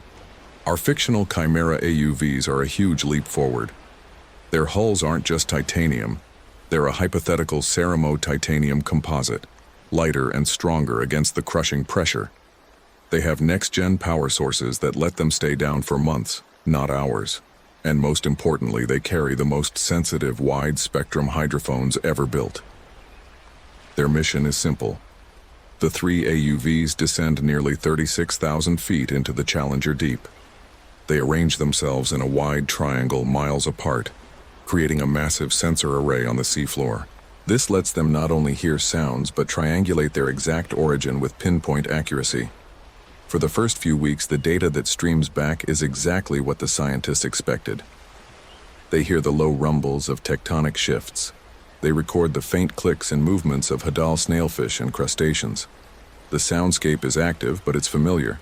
It's the sound of a world that, while extreme, plays by the known rules of science. And then, on day 34, everything changes. It starts with Erebus. The AUV's hydrophone picks up a signal that the analysis software immediately flags as an anomaly. It's a sound unlike anything recorded before. It's not a low-frequency rumble or a chaotic burst of noise. It's a single, clean, resonant tone. A pure sine wave at exactly 12.8 kilohertz. It lasts for precisely 2 seconds, then stops. After a pause of exactly 4 seconds, the tone repeats. Then again, and again. A perfect, unwavering pattern. The scientists on the surface give it a name, the chime. They frantically check the data. Could it be an equipment glitch? No. Nyx and Tartarus, miles away, picked up the very same signal at the same time, with the tiny delay you'd expect from the speed of sound in water. The triangulation is perfect. The source is on the seafloor, right in the middle of all 3 AUVs. It's not an echo. It's real. Could it be biological? No known animal makes a pure, unvarying sine wave. Whale songs are complex and emotional, full of shifts and harmonics. Dolphin clicks are broadband pulses, not a single tone. Even the machine-like bioduck call has organic quirks. The chime has none. It's as mathematically perfect as a signal from a lab. Could it be geological? A hydrothermal vent? Some weird mineral resonance? Highly unlikely. Geological sounds are almost always messy and broadband, the product of huge, chaotic forces. They don't make clean, structured patterns. It's true that strange sounds can sometimes have mundane explanations. For instance, some mystery noises have been traced back to old deep-sea mining experiments. But even those were the chaotic sounds of disturbed sediment, not a clean signal. The chime continues its pattern for 3 hours and 12 minutes. 2 seconds on, 4 seconds off. Then just as suddenly as it started, it stops. The deep goes back to its familiar, chaotic symphony. The Project Chimera team is left staring at a chilling reality. They've recorded a powerful, structured, repeating signal from the most inaccessible place on Earth. It appears to be completely artificial. For the first time, it seems they have evidence of something down there that isn't an animal and isn't a volcano. And it's communicating. The implications of a discovery like this are just staggering, and we are only beginning to scratch the surface of this fictional mystery. If you find this thought experiment as fascinating as we do and want to see where it leads, make sure you hit that subscribe button and turn on notifications. The mystery of the Mariana Trench is only getting deeper. For 2 weeks, there's only silence. The chime is gone. The Chimera team pores over the data, running it through every simulation, comparing it to every known sound. The conclusion doesn't change. The signal looks artificial, but a single weird event is just an anomaly. It's not a pattern. They need more. On day 48, they get it. This time, the signal that wakes up the system is way more complex. It starts with the familiar pure tone of the chime, coming from the same spot as before. But this time, it's not alone. A few seconds later, a second signal answers. This new signal is different. It's a series of 5 quick pulses, each at a different frequency, like a rapid musical phrase. It comes from a spot 2 miles to the east. A moment later, a third signal joins in, a long, slow, downward sweeping tone from a mile to the south. Soon, a dozen different signals are active, all within a 10 square kilometer patch of the seafloor. Each has its own unique signature: chimes, pulses, sweeps. They overlap and weave together, responding to one another in a complex, rhythmic cascade. This isn't a monologue anymore. It's a conversation. The scientists call it the chorus. The AUV's sensors go into overdrive, grabbing not just sound, but also magnetic and thermal data. The area shows no temperature change, ruling out hydrothermal vents. There are no magnetic spikes ruling out any normal kind of machinery. This seems to be a purely acoustic event. What on earth could be creating this? The team thinks about the most out there biological explanations. Could it be a species we've never seen? Maybe a colony of organisms talking in a way we can't comprehend. Scientists have already discovered that the Hadal Zone is home to huge communities of microbes and other strange life, like xenophyophores, giant single-celled organisms that can grow to be several inches across. Now, there is zero scientific evidence that these things can talk, but Project Chimera's fictional scientists have to consider everything. Could a massive colony of organisms spread across the seafloor be acting as a single distributed superorganism? Could the chorus be the sound of its thoughts, a biological neural network communicating with itself through sound? It's a wild speculative jump, but in the dark of the abyss, every possibility has to be on the table. The chorus goes on for 18 hours, an intricate symphony from an unknown composer. The patterns are too complex for a simple call and response. It looks like it has structure, syntax, and repetition. It looks like a language. As the team listens to this alien concert from the bottom of the world, a horrifying and thrilling thought starts to form. They're not just listening to a strange natural event. They're eavesdropping. The discovery of the chorus sends shockwaves through the secret halls of Project Chimera. They now have proof of complex, structured, and seemingly intelligent acoustic activity coming from the Challenger Deep. But they still have no idea what is talking or why. The fictional project is kicked up to the highest levels of secrecy. They decide to take a huge risk. They can't just listen anymore. They have to try to make contact. The plan is bold. They'll use the AUV Erebus at the center of the activity to send a signal of their own. But what do you say to an unknown intelligence at the bottom of the ocean? They choose the most universal language they can think of: math. They decide to broadcast a simple sequence of prime numbers: 2, 3, 5, 7, 11, 13, and so on. They turn the numbers into a simple binary acoustic signal, a short, low-frequency pulse for a 0, and a short, high-frequency pulse for a 1. It's a signal that is deliberately, undeniably artificial, a clear sign of intelligence. With the entire team holding its breath, they send the command. Erebus's transmitter fires the sequence of pulses into the crushing dark. For 2 full days, there's nothing but the familiar hum of the abyss. The scientists start to worry. Did they scare it away? Was their attempt to talk too primitive, too loud, too human? Then, on the 3rd day, a response comes. But it's not the chime or the chorus. It's something else entirely. All 3 AUVs are hit with a powerful broadband data stream. It isn't a simple tone or a few pulses. It's a dense, complex signal packed with information. It's binary code, just like the one they sent, but infinitely more complex. It broadcasts for exactly 1,271 seconds, then stops. The project's data analysts work around the clock. The signal isn't random, it has repeating structures and mathematical patterns. After days of work, they have a breakthrough. They realize the signal isn't a sound to be heard, it's a file to be opened. It's visual. When they finally render the data, a collective gasp fills the control room. The image is a simple black and white pictogram. On the left is a diagram of a hydrogen atom with one proton and one electron. Next to it are diagrams of other basic elements. On the right side of the image is something unmistakable and utterly impossible. It's a map of our solar system. There's a central star and 9 planets orbiting it. Their relative sizes and distances are shockingly accurate. An arrow points to the 3rd planet from the star. Below the map are 2 other symbols. The first is a circle with a line through it, followed by the binary for 3.14159, the value of pi. The second is a line divided into 2 segments, followed by the binary for 1.618, the golden ratio, phi. The message is crystal clear. We know where you are. We know your biology. We know your math. To be perfectly clear, no such signal has ever been found. This is the heart of our speculative story. This discovery is completely fictional. But just imagine for a second the world-altering implications if it were real. Mankind has just gotten a message from an unknown intelligence. An intelligence that doesn't live in the stars, but in the deepest, most hostile place on our own planet. The questions are overwhelming. Who sent this? How long have they been there? And what do they want? The fictional discovery of an intelligent message from the Mariana Trench would change everything.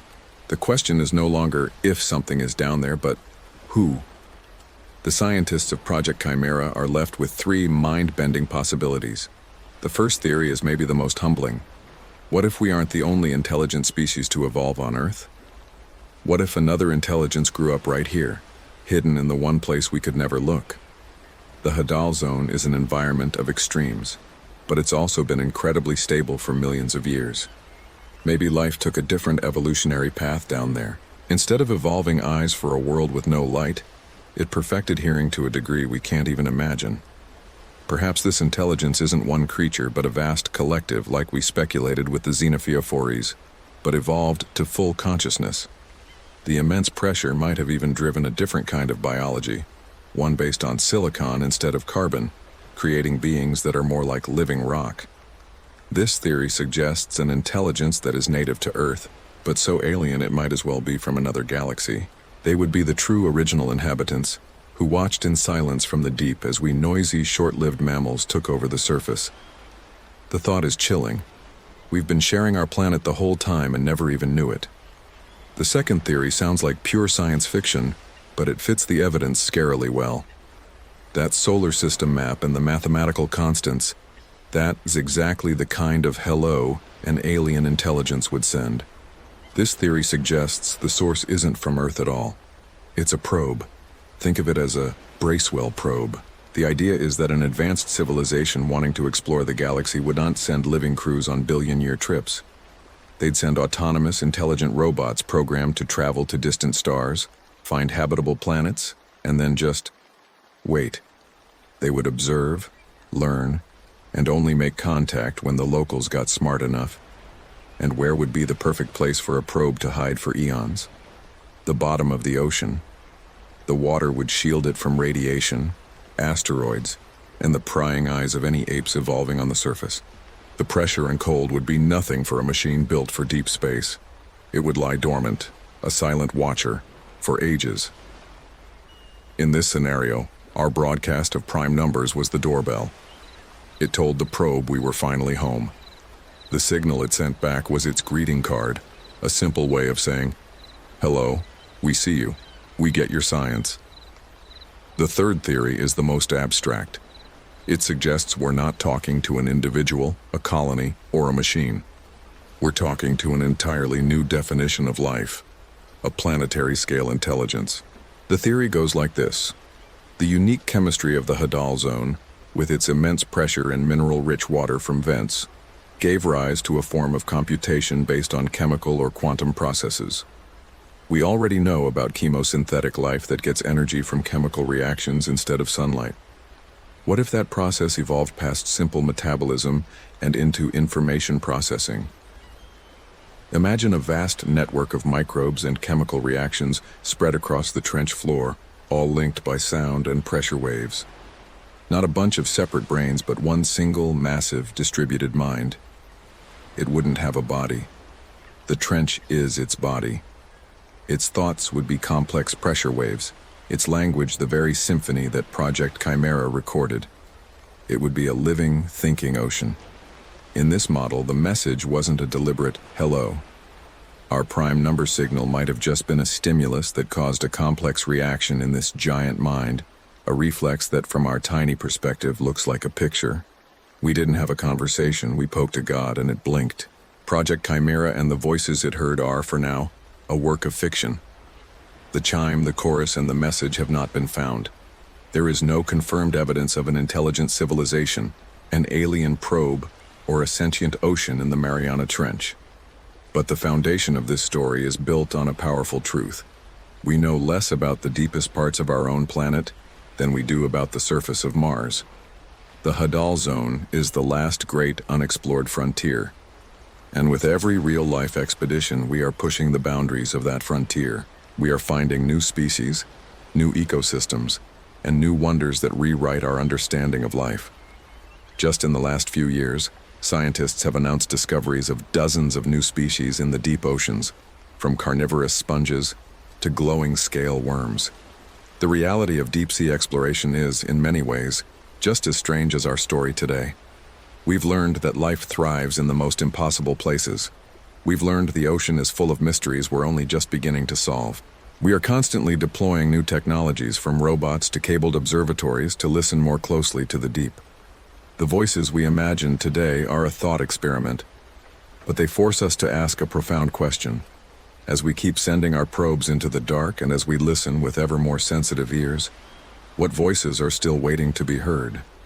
What if, one day, the sounds that come back aren't the groans of the earth or the songs of whales, but something else entirely? What do you think the real voices from the ocean floor will one day tell us? Let us know your theories in the comments below. Which idea do you find most compelling? A lost civilization, an alien watcher, or something far stranger? We read every comment and love hearing your ideas. If you want to join us on more journeys into the biggest mysteries of science, make sure to like this video and subscribe. Thanks for watching. The cursed fishing vessel that sails forever. There are ships lost to the sea, and then there are the ships that the sea just refuses to let go. They're the vessels that slip between the waves and into legend. Their stories whispered in hushed tones in dockside taverns, passed from one generation to the next. They become more than just memories of wood and steel. They become warnings, specters of the deep that haunt the maritime imagination. Most are tragic tales, stories of brave souls claimed by an unforgiving ocean. But one legend is different. It's not about a vessel that was merely lost, but one that was damned. Legend speaks of a fishing vessel swallowed by a phantom storm, its crew damned to eternally trawl the dark waters for the souls of the lost. They say it sails on moonless nights, a ghostly silhouette against a black horizon, its nets cast for a catch no living person has ever seen. This isn't a story of rest, but of endless, tormented labor. Today we're exploring the terrifying folklore behind the one vessel that sailors pray they never, ever encounter. The cursed fishing vessel that sails forever. Our story doesn't begin in shadow, but in sunlight. It starts in a time when the sea was a promise of a good life, not a watery grave. It begins in the small, salt-sprayed harbor of Port Blossom, a town carved into the rugged coastline, where life moved to the rhythm of the tides. The houses clung to the cliffsides like barnacles, their windows staring out at the vast, endless ocean, and the air was always thick with the scent of brine, tar, and frying fish. In the heart of this town, bobbing gently at the main quay, was a vessel that was the envy of the entire fishing fleet. She was a herring seiner, built of stout oak and iron, broad in the beam and ready for anything the North Atlantic could throw at her. Her lines were clean, her hull was painted a proud, deep ocean blue, and emblazoned on her bow in elegant gold lettering was her name, the Siren's Lament. The name was a bit of poetic irony from her captain, Elias Thorne, and Captain Thorne was not a man given to poetry. He was a product of Port Blossom, born with sea salt in his blood and a compass in his soul. He was a large man, with a beard the color of sea foam and hands as gnarled and tough as old rope.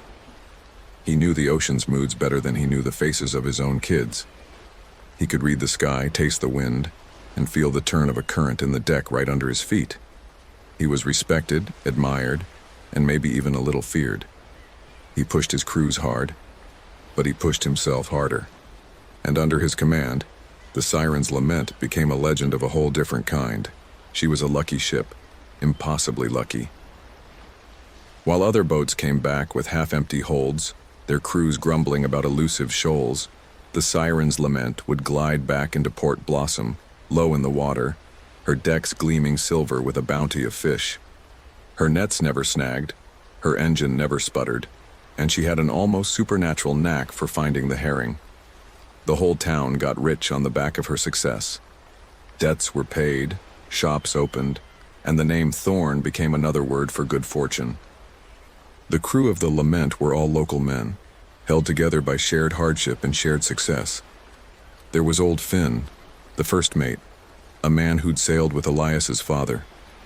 His face was a roadmap of wrinkles, each one a memory of a storm or a hard-won catch. He was the steady hand on the tiller, the voice of caution to Thorne's raw ambition. Then there was young Thomas, barely 17 and on his second season at sea. He was saving every penny to marry his sweetheart, his eyes full of the future the Lament's luck was building for him. And there were others, a dozen men in all, each with a family and a life woven right into the fabric of Port Blossom. They talked about the ship like it was alive. They'd pat her railings when they came aboard, or whisper a word of encouragement to the engine in the deep cold of a pre-dawn start. The ship, in turn, seemed to look after them. Stories made the rounds in the taverns about her uncanny feats. Once a rogue wave, a monster born from a distant storm, rose up out of a calm sea, threatening to swamp a smaller boat fishing nearby. The crew of that boat swore that the Lament, without any noticeable change in course, somehow just shifted and took the brunt of the wave on her sturdy bow, shielding the smaller vessel from certain doom. Another time, during a thick, disorienting fog that had blinded the entire fleet, Captain Thorne, trusting his gut and his ship, steered the Lament on a course that seemed like nonsense to his crew. But they emerged from the fog bank directly in the mouth of the harbor, while other more careful captains spent hours lost in the gray confusion, burning precious fuel. The Siren's Lament wasn't just a fishing vessel. She was the town's beating heart, a symbol of their command over the powerful ocean. She was proof of hard work, skill, and a seemingly bottomless well of good fortune. Nobody questioned it. Nobody dared. They just reaped the rewards and toasted Captain Thorne and his lucky ship. But the sea is a jealous master. It gives, and it takes, and it doesn't suffer the pride of men for long. The golden age of the Siren's Lament was coming to an end. A darkness was gathering on the horizon, a storm that no one, not even the great Elias Thorne, could have possibly seen coming. A storm that wouldn't just take the ship, but curse it. The final voyage started out like any other. The pre-dawn air was cold and sharp, full of the familiar smells of diesel and low tide. The sky was a canopy of brilliant, sharp stars, the kind that promise calm seas and a clear day. And yet, for the first time in his long career, old Finn felt a knot of unease in his stomach. The gulls, usually a loud choir greeting the departing boats, were silent. They just sat huddled on the rooftops, watching the Lament with an unnatural stillness. Finn mentioned it to Thorne, who just grunted. His eyes were already on the open water, his mind on the silver fortune waiting for him. Ambition had made him deaf to omens. As the Siren's Lament cleared the harbor and the lights of Port Blossom shrank to a faint glimmer, the sea was strangely placid. Too placid. It was like a sheet of dark glass, the usual gentle swell just gone. The air grew heavy, humid, and still, clinging to your skin. The familiar slap of waves against the hull was replaced by a soft, unnerving lapping, as if the ocean itself were holding its breath. By midday, the sun was hazed over, veiled by a thin, sickly yellow mist that had risen out of nowhere. There was no wind, but the mist writhed and coiled in the air, forming strange, fleeting shapes. The crew grew quiet. Their usual jokes and banter were replaced by furtive glances at the bizarre sky and the unnervingly calm water. Young Thomas, polishing a brass fitting, swore he heard whispers in the fog, faint voices that sounded like his mother calling his name. The older hands laughed at him, but their laughter was brittle, lacking any real conviction. Captain Thorne stayed on the bridge, resolute. His charts and his instruments told him the weather was fair, that there wasn't a storm for 1,000 miles. He trusted his science, his experience. He saw the sea as something to be conquered, a resource to be harvested, and he had always been the victor. He ordered the nets cast, dismissing the crew's fears as superstitious nonsense. The sea was calm. The fishing would be easy. But when they hauled the nets in, they weren't filled with shimmering herring. They were full of a thick, black, foul-smelling seaweed, a type none of them had ever seen. It clung to the nets like tar, and woven inside its slimy tendrils were fish skeletons, picked clean as if they'd been boiled. A shudder went through the crew. This was wrong. All of it.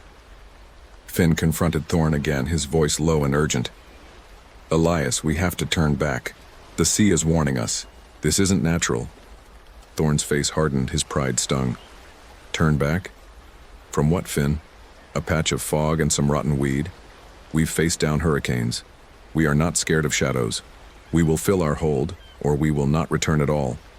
It was a proclamation made in anger, a line drawn in the sand. He had no idea how prophetic those words would be.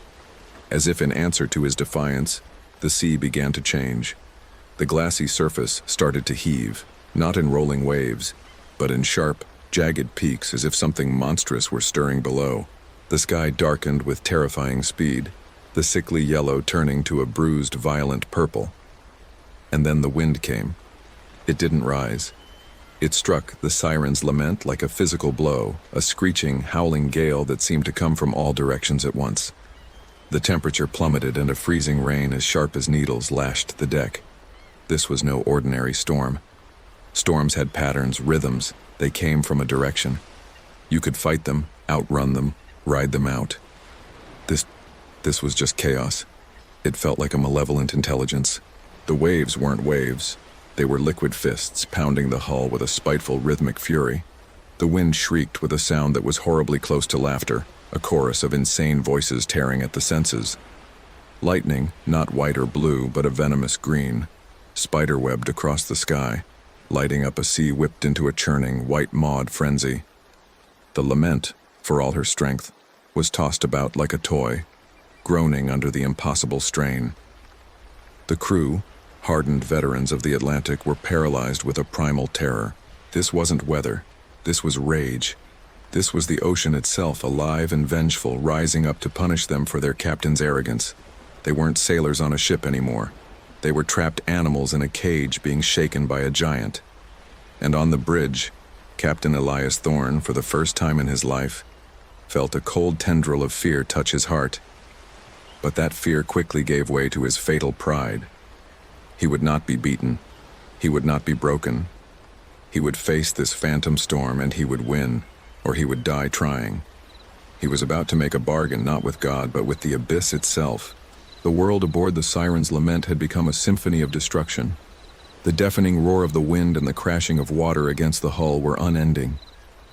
Every wave that broke over the bow felt like a death blow, sending torrents of freezing, green-tinged water across the decks, trying to drag the men into the depths. The ship creaked and shuddered, its strong oak timbers screaming in protest. Below deck, the engine sputtered as it was choked by seawater, its steady heartbeat growing faint. Young Thomas, his face pale with terror, clung to a railing. his knuckles white. A wave had slammed him against the bulkhead when he'd been trying to secure a loose crate. He saw old Finn wrestling with the wheel, his aging muscles straining to keep the Lament's nose pointed into the colossal waves. But it was a losing battle.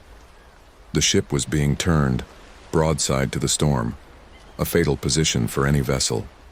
Then one wave, bigger than all the rest, a moving mountain of black water crowned with phosphorescent green foam, rose up before them. It blotted out the entire sky.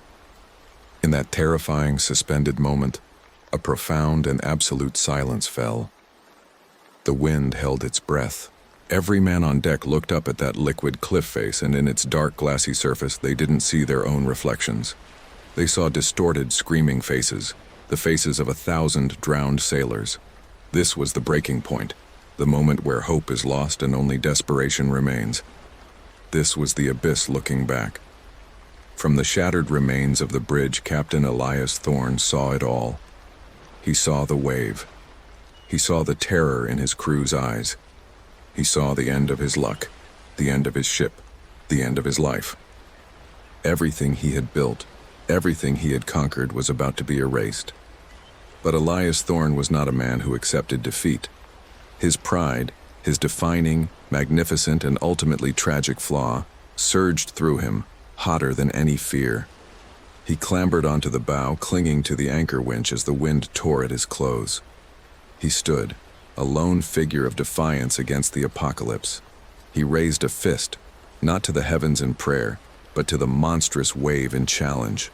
And he roared, his voice somehow cutting through the impending doom, a sound of pure, blasphemous fury. "You will not have me," he screamed, hurling his words into the teeth of the gale. "You will not claim the ship. You think you can drag us to your silent, watery grave? Never. I would rather sail these seas for eternity, damned and forgotten, than surrender my ship and my crew to you. I would trawl this black ocean until the stars grow cold before I let you be our master." He had made his proclamation. He had rejected a final, watery grave and, in his pride, had declared his own eternal sentence. It was a devil's bargain, offered not in a whisper, but in a roar. And the sea, it seemed, accepted his terms. The great wave didn't crash down on them. It did something far more terrifying. It collapsed, not onto the ship, but around it. For a horrifying second, the siren's lament was inside a tunnel of water, the world outside a swirling vortex of green light and screaming faces. The pressure was immense. The men cried out as their ears popped, as the very air was squeezed from their lungs. The light from the spectral water burned, searing their eyes and bleaching all the color from the world. It wasn't the violent, messy end of a shipwreck. It was a transition into something else entirely. The ship didn't sink. It was consumed, pulled through a veil from the world of the living into the realm of legend. The phantom storm hadn't tried to destroy the siren's lament. It came to claim it, to transform it. Elias Thorne had wished to sail for eternity rather than be taken by the sea, and in its cruel, literal way, the ocean had granted his wish. He and his crew would not be taken by the sea. They would become a part of it. Their vessel would not be broken on the rocks. It would be forever bound to the waves. Back in Port Blossom, days turned into weeks. Hope, a stubborn coastal weed, slowly withered and died. The siren's lament, the luckiest ship in the fleet, was declared lost with all hands. A solemn memorial was built in the town square, the names of Elias Thorne and his crew carved into cold, unforgiving stone. They were mourned as men taken by the sea. No one could possibly know the truth. They hadn't been taken. They had been sentenced, and their eternal work was about to begin. Years passed. The story of the siren's lament faded from a raw wound into a sad local legend. A cautionary tale told to young, ambitious captains about the dangers of pride. Port Blossom moved on, as communities must. New boats were built, new fortunes made and lost, and the memorial became just another landmark. The sea keeps its secrets well, but not forever. The first sighting happened nearly a decade after the lament had vanished. It was reported by the captain of a British merchant ship, the North Star, passing through the same treacherous waters. The weather had been calm, the night clear and moonless, when the lookout cried out, pointing to a strange light on the port bow. The captain, a man named Alistair Finch, raised his spyglass. He saw a fishing schooner, moving silently through the water. It was running with no lights except for a sickly, pale green glow that seemed to come not from lanterns, but from the very wood of its hull. It glowed like decaying fish on a dark beach. Finch felt a chill that had nothing to do with the night air. As the ghost ship drew closer, more disturbing details became clear. Her sails, where they weren't in tatters, were stiff with frost despite the mild night. Her decks were slick with a strange shimmering slime, and there was a crew on board. They were standing at their posts, motionless. One man at the wheel, another by the nets, a third staring out from the bow. They were like statues, their faces pale and gaunt, their eyes wide and empty, frozen in the eternal final moment of their duties. But the most terrifying detail, as Captain Finch would later recount in a shaky voice, was the nets. The ship was actively fishing, her massive net cast into the black water. But it wasn't fish she was hauling. The net was filled with faint, shimmering humanoid shapes, wisps of light that struggled feebly before being hauled over the side. Finch swore he could hear a sound carried on the silent air, a faint collective sigh of despair. Finch shouted an order to steer clear, his voice cracking with a fear he hadn't felt since he was a boy. As the North Star passed, the figure at the bow, the one that could only be Captain Elias Thorne, slowly turned its head. Its empty eyes, burning with a cold green fire, seemed to lock onto Finch's for a single soul-shattering moment. There was no malice, only an eternity of endless, joyless labor. Then, as silently as it appeared, the glowing vessel faded, dissolving into the darkness. Captain Finch's report was met with skepticism. People said he'd seen a trick of the moonlight, a pod of phosphorescent algae, or had simply had too much brandy. But Finch knew what he had seen. He quit the sea within the year and was said to have never gone near the coast again. His wasn't the last report. Far from it. Over the next century, the sightings became a fixture of maritime lore. A whaling ship in the 1880s reported seeing a silent, glowing trawler just before a sudden squall claimed two of their longboats. The crewmen were never found. During World War II, a naval destroyer hunting for U-boats picked up a bizarre radar contact.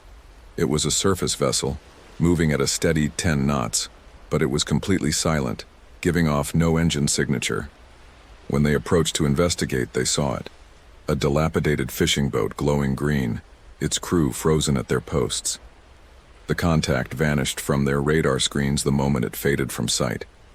The logbook entry was classified for 50 years. The legend grew. Sailors gave it names: Thorne's Folly, or more often, the Soul Trawler.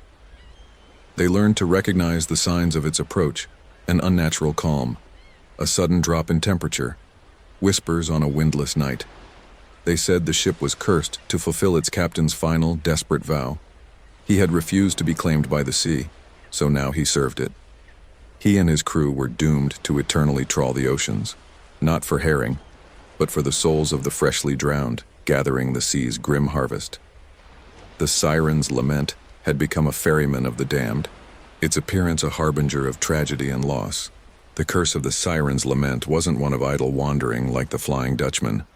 It was a curse of labor, a sentence of endless, horrifying work that twisted the very purpose of the ship and its crew. Captain Thorne had been a fisherman, a harvester of the sea's bounty. In his damned afterlife, he was a fisherman still, but his catch had changed.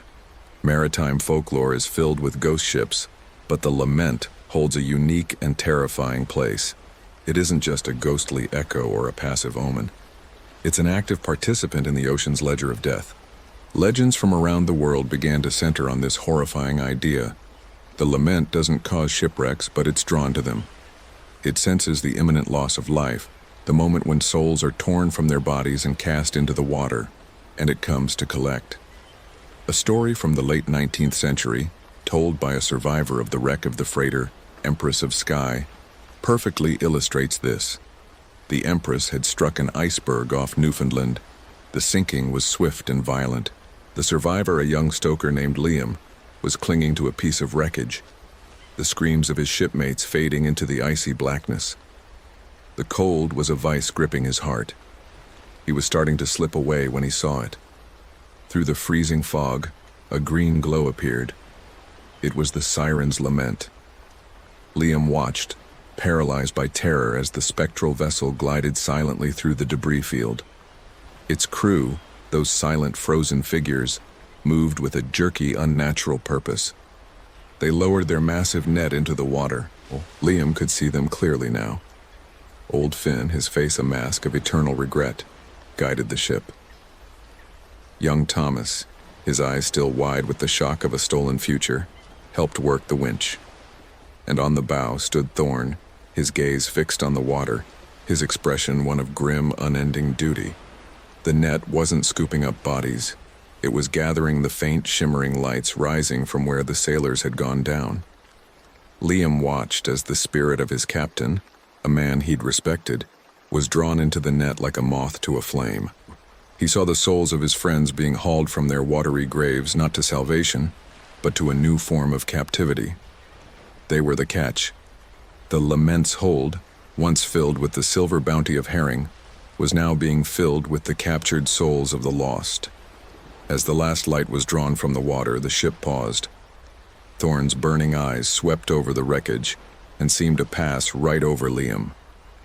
But he was still alive. He wasn't part of the harvest yet. The ship, its work done, turned and faded back into the fog, leaving Liam alone in the awful silence. This pattern was repeated throughout history. In 1928, after the mysterious disappearance of the steamer the Star of Halifax, a lone, empty lifeboat was found adrift. Scratched into the wooden seat were the words, "Fog, engine dead, green glow, nets in water, God help us." During the brutal winter storms of the 1970s, a radio transmission was picked up by a Coast Guard station. It was a garbled, terrified voice, shouting over static. The man wasn't calling for rescue from the storm. He was screaming about another boat. "It's here, the trawler. The glowing trawler. It's not here to help. Oh God, it's just watching us. It's waiting." The transmission cut out. The vessel was never heard from again. The folklore became a complex tapestry of fear. To see the lament was to know that tragedy was near. It was a vulture of the sea, circling the dying. To see its nets in the water meant the souls were already being collected. Sailors developed rituals to ward it off. A piece of iron nailed to the mast, a prayer, or simply refusing to speak the ship's name aloud, because to name it, they believed, was to call its attention.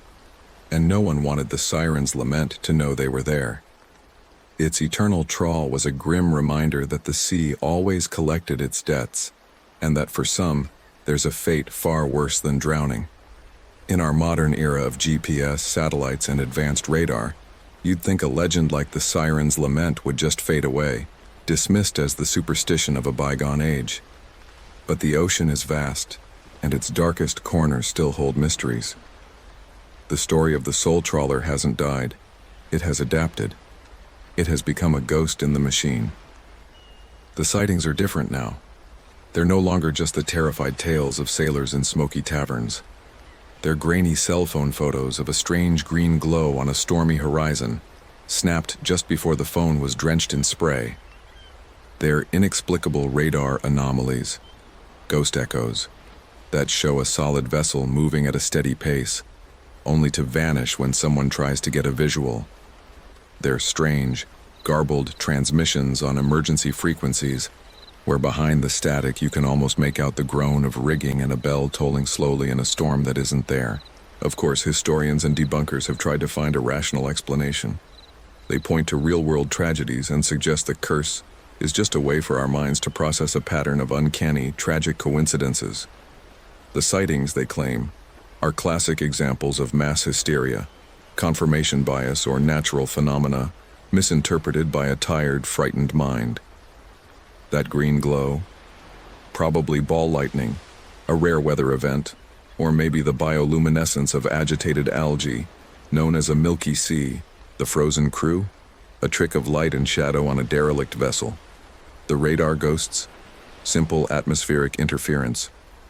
For every piece of the legend, science offers a plausible, logical answer. But the legend persists, because for every logical answer, there's a detail that defies it. How could ball lightning mimic the shape of a fishing trawler for minutes at a time? Why would independent witnesses, separated by decades, describe the exact same details, the motionless crew, the nets in the water, the feeling of profound dread? The town of Port Blossom, they say, never truly recovered. The name Thorn became a stain, a whisper of a curse. His descendants reportedly left generations ago, unable to bear the weight of their ancestors' legacy. The fishing industry there declined, a slow decay that some old-timers blame on the shadow cast by the lament. They say the sea around Port Blossom is now barren, as if Thorn's eternal harvest has depleted not only the souls, but the very life from the water. The story lives on, a persistent whisper on the internet, a favorite on late-night paranormal radio shows, and a story shared by grizzled modern-day fishermen who've spent too long staring into the dark. They might laugh about it in the light of day, but when they're alone on that vast, empty ocean, and a strange fog rolls in, the laughter dies. They check their radar, they scan the horizon, and they pray they don't see an unexplained green glow, because rational explanations are comforting on land. But out on the water, in the dead of night, the old fears feel much more real. The legend of the Siren's Lament is a chilling reminder. We may have mapped the ocean floor, but we haven't even begun to chart the depths of its mysteries or the consequences of a promise made in rage to the abyss itself. The line between history and folklore is often blurred by sea mist. Was the Siren's Lament a real vessel, lost to a freak storm, its story magnified by tragedy and time? Or is it something more? A mythic creation, a manifestation of every sailor's deepest fear about the sea, that it's not just a force of nature, but a conscious, hungry, and sometimes vengeful entity. The legend makes you ask a question you might be afraid to answer. What happens after the waves close over your head? Is there just silence, or is there a cold green light? Is there the sound of a net being cast, and a spectral captain bound by an ancient oath come to claim his catch? The ocean doesn't give up its dead easily, and according to the legend, some of them are put to work.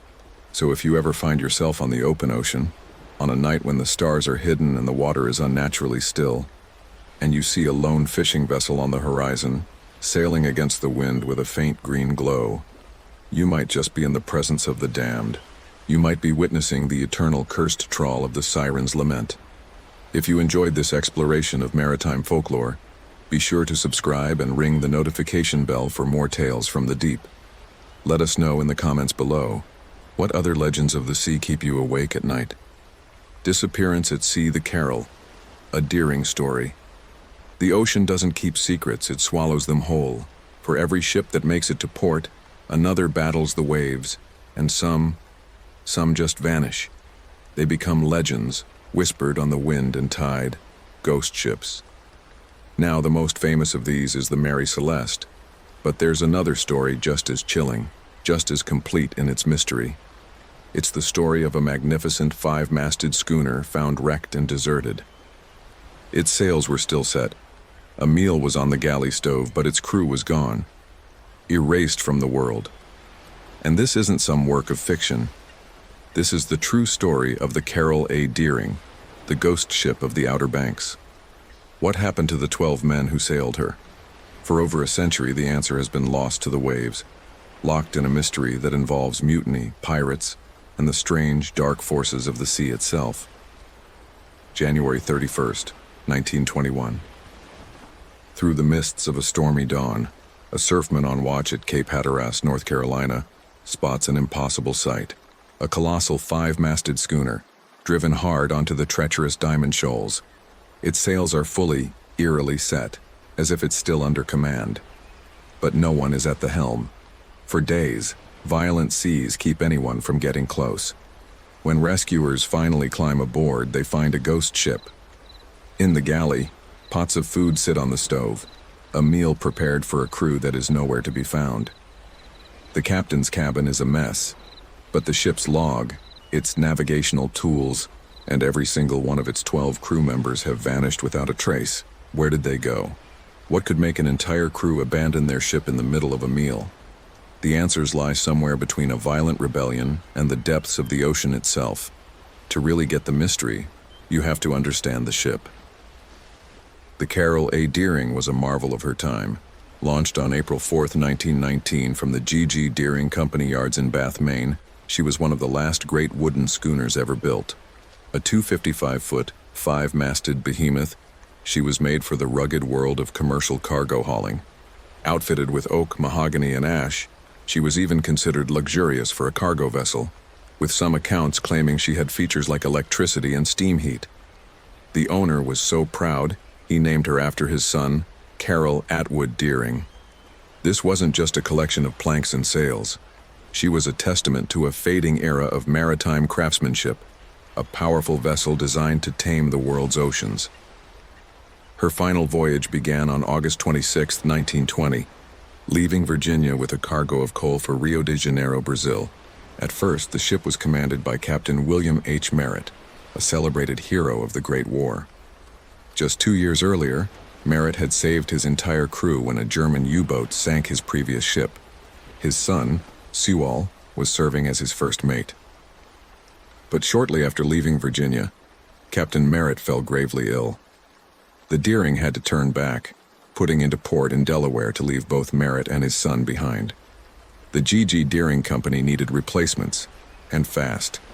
They found their new captain in William W. Wormel, a 66-year-old retired sea captain, a veteran of the waves coaxed back for one last trip. As first mate, the company hired a man named Charles B. McClellan.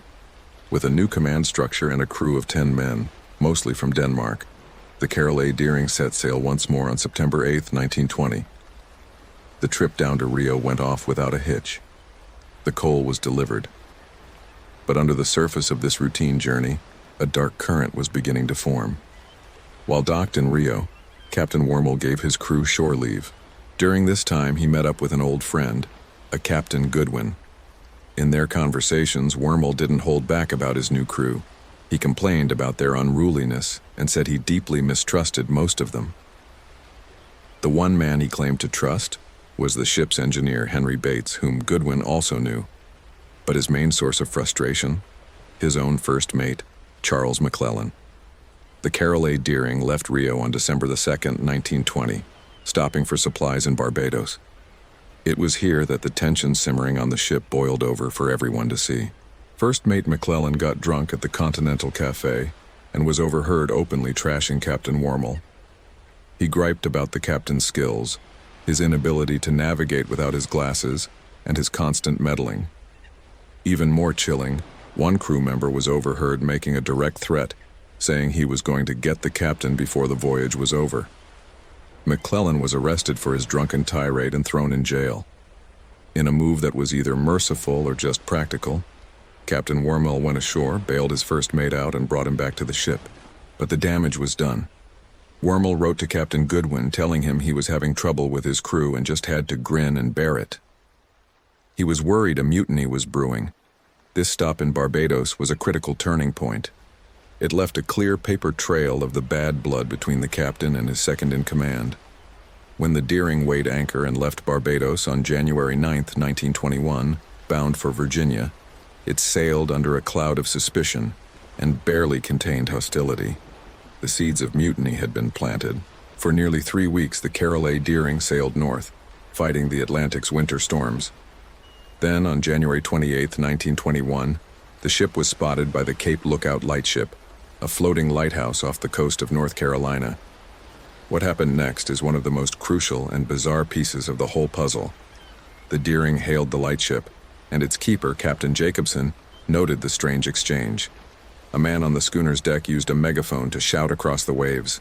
He reported that the Deering had lost both of its anchors in a storm off Cape Fear, and asked Jacobson to notify the ship's owners. Jacobson logged the message, but his own radio was down, so he couldn't pass it along right away. But it wasn't just the message that was odd. It was the man who delivered it and the whole scene on the Deering's deck. Jacobson described the man with the megaphone as tall, thin, with reddish hair and a foreign accent. This was definitely not the 66-year-old Captain Wormel. In fact, Jacobson noted the man didn't look or act like an officer at all. He also saw that the crew was milling around on the quarterdeck, a part of the ship where the crew wasn't normally allowed. That was the officer's domain. Not a single officer was visible on deck. This was a huge red flag, a profound breach of maritime discipline. It suggested the normal command structure had completely fallen apart. Someone other than Captain Wormel was in control of the ship. The very next day, the log entries, which had been kept in Captain Wormel's handwriting, were suddenly written by someone else. The day after that, the steamship SS Lake Elon passed the Deering and noted it was steering a strange course. Something was clearly deeply wrong aboard the Carroll A. Deering. It was sailing like a ship without a master, a prelude to the discovery that would soon shock the world. At dawn on Monday, January 31st, 1921, surfman C.P. Brady stared into the gray morning light.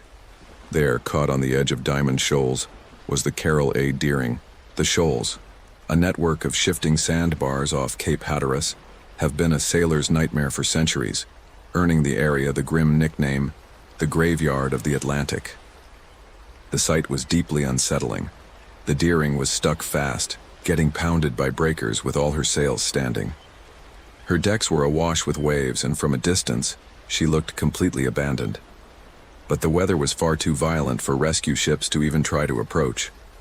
For 4 agonizing days, the Coast Guard could only watch as the Atlantic battered the helpless schooner. Finally, on February 4th, the seas calmed enough for a boarding party to make its way to the wreck. What they found has been the subject of intense speculation ever since. They boarded a ship that was both eerily normal and terrifyingly empty. The 2 lifeboats were gone.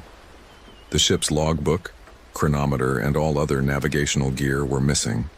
The crew's personal belongings were gone too. But in the galley, the scene was frozen in time. Pots of food were on the stove, as if the crew was in the middle of preparing a meal when they just left. The only living souls aboard were a few half-starved cats, including a distinctive 6-toed one. The physical state of the ship only created more questions. The rudder was broken, and the steering wheel was shattered. This suggested either a violent struggle or straight-up sabotage. The ship's anchors were gone, just as the man on the megaphone had reported. But it was a scene that made no sense. Why would a crew, even in an emergency, take the time to gather their personal belongings and the ship's vital records, yet leave a meal cooking on the stove? It was a hasty departure and a methodical one all at once. The 12 men of the Carroll A. Deering had stepped off their ship and into thin air, leaving behind one of the greatest maritime mysteries in American history. The discovery of the abandoned schooner sparked a media frenzy and launched an investigation of a scale rarely seen. The mystery of the Deering wasn't just local news. It became a national obsession. 5 separate U.S. government departments were thrown at the case: Commerce, Treasury, Justice, the Navy, and the State Department. And overseeing the massive effort from the Department of Commerce was a man whose name would soon be known around the world: Herbert Hoover. Hoover was personally intrigued, especially because the Deering wasn't alone. Several other ships, like the sulfur freighter SS Hewitt, had also vanished in roughly the same area at the same time. Hoover put his ambitious assistant, Lawrence Ritchie, in charge of the investigation. Ritchie's task was monumental. He had to build a story from almost nothing. His team tried to chart the Deering ES final days by reviewing the logs of every Coast Guard station along its route. They searched sailors' boarding houses and shipping registers, desperate for any whisper of the missing crew. But it was like chasing ghosts. The Coast Guard tried to salvage the Deering, but the ship was too badly damaged and stuck in the sand. On March 4th, 1921, it was declared a hazard to navigation. The Carroll A. Deering was destroyed with dynamite, its wooden hull blown to bits. With the main piece of evidence now in fragments on the ocean floor, the investigation had to turn to theories and speculation. The government was facing a blank wall. No bodies, no survivors, no wreckage from the lifeboats, and no distress calls. There were only the chilling facts of an empty ship and the deafening silence of 12 missing men. The deeper investigators looked, the bigger the mystery got. It's a story that pulls you in, a puzzle with a dozen possible answers, but none that fit perfectly. If this mystery is pulling you in the way it pulled us in, we'd be hugely grateful if you could hit that like button. And if you haven't already, subscribe and click the notification bell. We have so many more mysteries to explore together. Now, with the ship gone and the investigation in full swing, the federal government had to consider every possibility. Where could the crew have gone? Let's get into the theories. The first and most enduring theory was mutiny. The evidence for an uprising was pretty compelling, and it all started long before the ship hit the graveyard of the Atlantic. The conflict began with that last-minute crew change. You had Captain Wormel, an old-school sea captain, and his first mate, Charles McClellan, a man with a clear problem with authority and alcohol. The public arguments in Barbados were Exhibit A. McClellan's drunken complaints and the alleged threat to get the captain established a clear motive. Captain Wormel himself was afraid of it. He'd put his worries in writing to his friend. This wasn't just speculation, it was documented tension. Then you have that bizarre scene at the Cape Lookout lightship. The man on the megaphone wasn't an officer. The crew was on the quarterdeck, where they shouldn't have been. This points to a total breakdown of the ship's hierarchy. It strongly suggests that by January 28th, Captain Wormel was no longer in command. The fact that the final log entries were in an unknown handwriting seems to confirm it. Someone else had taken control. The physical evidence on the wreck also fed the mutiny theory. The shattered steering wheel could easily be a sign of a violent struggle. In the end, Herbert Hoover and his lead investigator, Lawrence Ritchie, concluded that mutiny was the most likely answer. The story seemed to fit. A disgruntled crew, led by a belligerent first mate, rises up against their captain, seizes the ship, and then... what? This is where the mutiny theory starts to fall apart. If the crew pulled off a successful mutiny, why would they abandon a perfectly good, valuable ship? Usually mutineers take the ship, not desert it. And if they did abandon it, where did they go? They would have left in 2 small lifeboats in the middle of a vicious winter storm. It sounds like suicide. One captain at the scene believed the crew looted the ship and ran her aground on purpose. But that just leads to the same question. Where did they go next? Mutiny explains the conflict, but it doesn't explain what happened to the mutineers. If not mutiny, maybe the crew fell victim to something else. Pirates. In the early 1920s, piracy wasn't entirely gone. More importantly, it was the dawn of Prohibition, and the East Coast was becoming a hotbed for rum running. The Deering, with its huge cargo hold, could have carried a fortune in illegal liquor. So, was the crew involved in a smuggling deal gone wrong, or were they attacked by criminals? This theory blew up on April 11, 1921, when a fisherman named Christopher Columbus Gray came forward with a message in a bottle. The note inside was a desperate plea. It read, "Deering captured by oil-burning boat something like chaser. Taking off everything, handcuffing crew. Crew hiding all over ship, no chance to make escape. Finder please notify headquarters Deering." Suddenly, the mystery had a story. The bottle was proven to have been made in Brazil, where the Deering had just been. And most convincingly, Captain Wormel's widow identified the handwriting as that of the ship's engineer, Henry Bates, the one man her husband had trusted. The message seemed to confirm the sighting of a mysterious steamer seen trailing the Deering. The idea of a pirate attack, maybe even by Bolsheviks as some papers wildly speculated, took hold. The FBI was now hunting for a phantom pirate ship. But just as quickly as the theory appeared, it collapsed. First, there were problems with the logic. Why would a crewman writing a desperate note ask the finder to notify company headquarters instead of the police? Then the whole thing unraveled. Investigators discovered that Christopher Columbus Gray had forged the note. He hoped the fame would help him get a job at the local lighthouse. Handwriting experts backtracked on their initial assessment, and eventually, the lead investigator tricked Gray into a confession. The message in a bottle was a complete hoax. And with that, the piracy theory lost its only piece of real evidence. While some still think rum runners could have been involved, there's just no proof. A slow, obvious sailing vessel like the Deering would have been a terrible choice for smuggling anyway.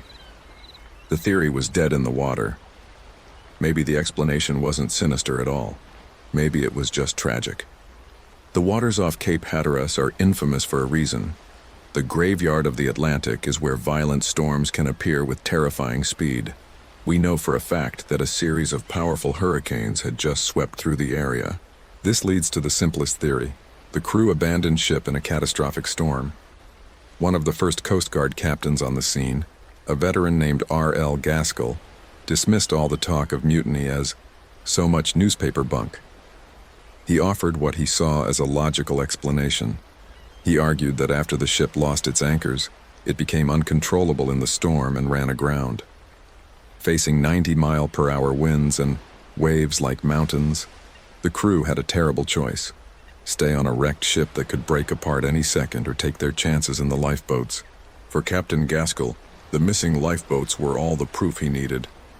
"In such a sea as this," he stated, "the crew of the Deering manned their lifeboats and tried to make shore 9 miles away.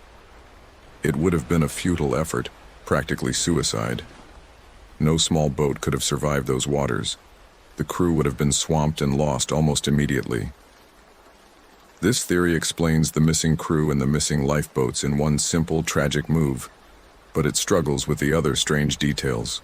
If you're panicking and abandoning a ship in a hurricane, why would you take the time to gather your personal belongings and the ship's log? And the biggest question of all, why would the ship be found with its sails fully set? Standard procedure in a storm like that is to furl the sails to keep the masts from snapping. Leaving them up makes no sense. The calm scene in the galley with a meal cooking also doesn't fit with a panicked evacuation. The storm was definitely a huge factor. But the simple abandonment theory doesn't quite line up with the evidence. When logic fails and evidence disappears, people often turn to the supernatural. And in the world of maritime mysteries, no force is bigger than the Bermuda Triangle. The legend as we know it wouldn't fully form for a few more decades, but the Carroll A. Deering would become one of its founding stories. The Triangle is a loosely defined area of the Atlantic where countless ships and planes are said to have vanished. The Deering's final voyage took it right through the western edges of this notorious patch of ocean. For many, the sheer weirdness of the crew's disappearance was enough to link it to the Triangle's reputation. The idea that some paranormal force just plucked the crew from the deck offered an explanation, however fantastic, for the complete lack of any trace. Newspapers, books, and TV shows have all enthusiastically pushed this theory, cementing the Deering's place in supernatural lore. It is, however, a theory on shaky ground. For one, the Deering was wrecked off North Carolina, hundreds of miles from the core area of the Bermuda Triangle, and official investigators have always dismissed any claims of the supernatural. Most incidents blamed on the Triangle have later been explained by severe weather, human error, or were just flat-out exaggerations. The Bermuda Triangle theory provides a convenient, otherworldly answer to an impossible question. It plays on our fascination with the unknown, but without a shred of evidence, it remains firmly in the realm of folklore, a tantalizing but ultimately empty footnote in the official investigation. And the theories didn't stop there. Investigators considered other possibilities, each with its own problems. Could the Deering have collided with another ship, like the SS Hewitt, which also vanished at the same time with its 42-man crew? This might explain the lost anchors. But if they collided, why did the man on the Deering only mention lost anchors, and not a catastrophic collision? Plus, no wreckage from the Hewitt was ever found. There were even whispers of a Bolshevik plot to hijack American ships and sail them to Russia, a theory that was popular in the press, but had zero proof. The official investigation, led by Ritchie and Hoover, eventually ground to a halt. After nearly 2 years, they had nothing definitive. In late 1922, the investigation was officially closed, with no formal explanation ever given for the disappearance of the crew. The case went cold.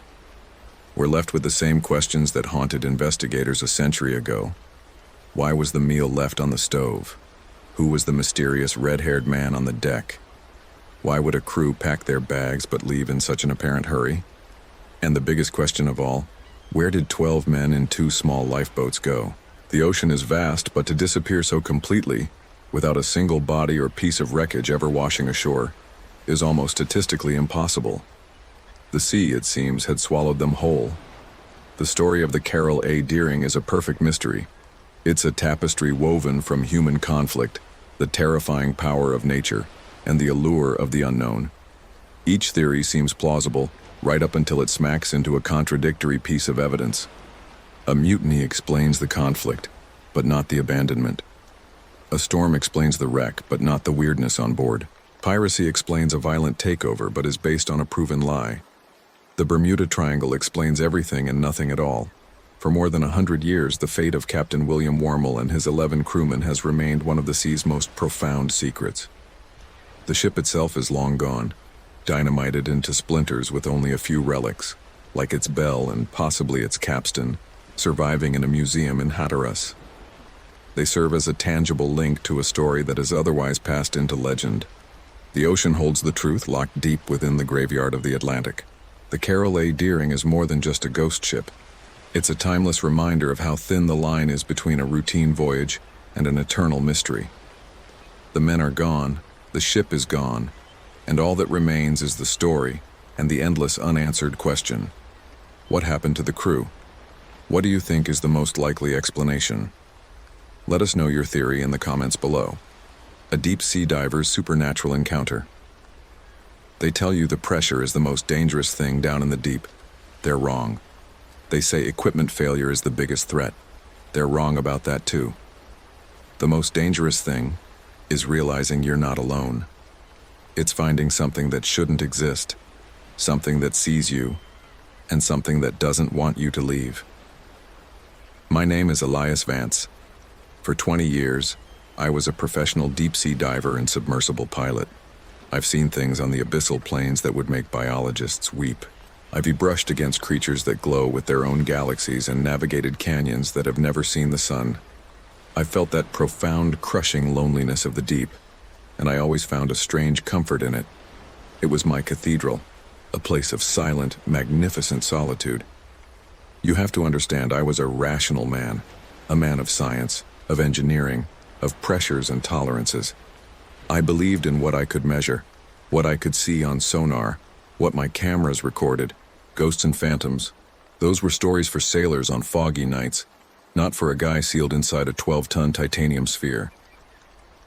The dive into the Hesperian Depression was supposed to be the peak of my career. This wasn't a separate trench, not like the Mariana. This was a newly charted feature, a sudden, impossibly steep drop within the Kuril-Kamchatka trench system, a pit that went deeper than any recorded sounding in that region. It was a void within a void, a total unknown. The mission was simple. Get down there, survey, collect samples, and plant a flag for the Institute. It turned into a descent into a nightmare I am still trying to claw my way out of. I went down into that trench a scientist. I came back, something else. My submersible was the Odyssey, not some repurposed tourist boat.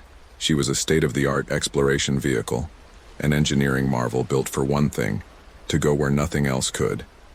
My home for the next 12 hours was the pilot sphere, a perfect globe of 90-meter thick titanium alloy. It was a one-atmosphere environment. What that means is the air pressure inside my little bubble was the same as it is on the surface. I was breathing normal recycled air, not some exotic pressurized mix. That's a crucial detail. It means no risk of nitrogen narcosis, the rapture of the deep, which can cause hallucinations. In the Odyssey, what you saw was real. There was no chemical excuse for delusion. Miles above me, our support vessel, the Pathfinder, floated on a calm Pacific. "How's it looking down there, Elias?" The voice on the comms was Dr. Eris Thorne, our lead oceanographer and my lifeline to the world. "Beginning descent," I announced, all business. "All systems green. Sphere integrity is nominal." "Copy that, Odyssey," Eris crackled back. "We've got you on acoustic tracking. You are go for the deep. Enjoy the ride, Elias. Send a postcard from the bottom." The first part of the descent is always a journey through worlds. The first few hundred meters, the sunlit zone, are just dazzling. Light pierces the blue, lighting up schools of flashing silver fish. It's alive, but that beauty doesn't last. By 1,000 meters, you're in the twilight zone. The blue has faded to a deep, bruised purple. The only light now is bioluminescence. ghostly creatures drifting past the viewports like pulsing jellyfish with tentacles of spectral lace. Below 2,000 meters, it's absolute blackness, the midnight zone. There's no up or down, just the silent, steady pull of gravity. My entire world was the gentle hum of the Odyssey's systems and the cones of light from my LEDs, cutting through a constant blizzard of marine snow, that gentle rain of organic junk from the world above. It's a lonely place, the kind of place that makes you think. You feel the weight of all that water, the mind-bending scale of it all. The pressure isn't just physical, it's psychological. The pressure gauge was my constant companion, its numbers climbing and climbing. 4,000 meters, 6,000. The pressure outside was now a force that could twist steel girders like licorice. The hull of the Odyssey would groan and creak, tiny pings and pops that sounded like gunshots in the quiet. They call it acoustic settling, the sound of the sub's frame compressing under miles of ocean. You get used to it, but you never fully relax. It's a constant reminder of the violent, instant death waiting if the engineering gives out. Passing 8,000 meters, I reported. Hull pressure at 12,000 psi. All systems still green. The trench floor is another 3,000 meters down. Copy, Elias. Eris's voice was a little fainter now. You're making good time.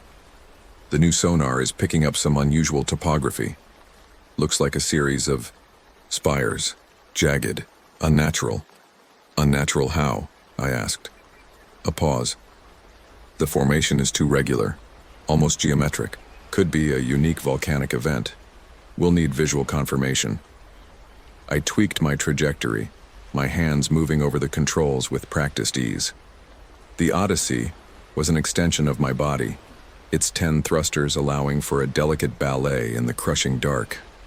At 9,000 meters, I slowed the descent. I was entering the Hadal zone, the realm of the trenches. The water outside was just above freezing. The pressure was almost beyond comprehension, over 15,000 pounds per square inch. It's a number so big it just becomes abstract. The best way I can describe it is to imagine the entire weight of a freight train balanced on your thumbnail.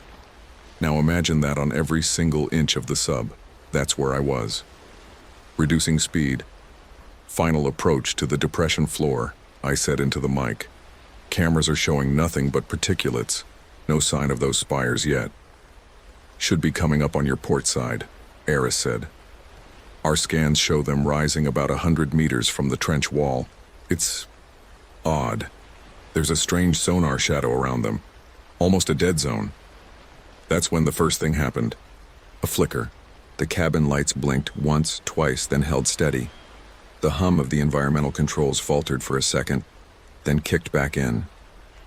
On my console, a yellow warning icon flashed for a microsecond. A power fluctuation. Eris, did you see that? I asked, a hint of concern in my voice. I just had a power flicker. Negative, Elias. All our telemetry from you looks perfectly stable. No power dips on our end. Must be a loose connection in a display. I frowned. A loose connection? On the Odyssey?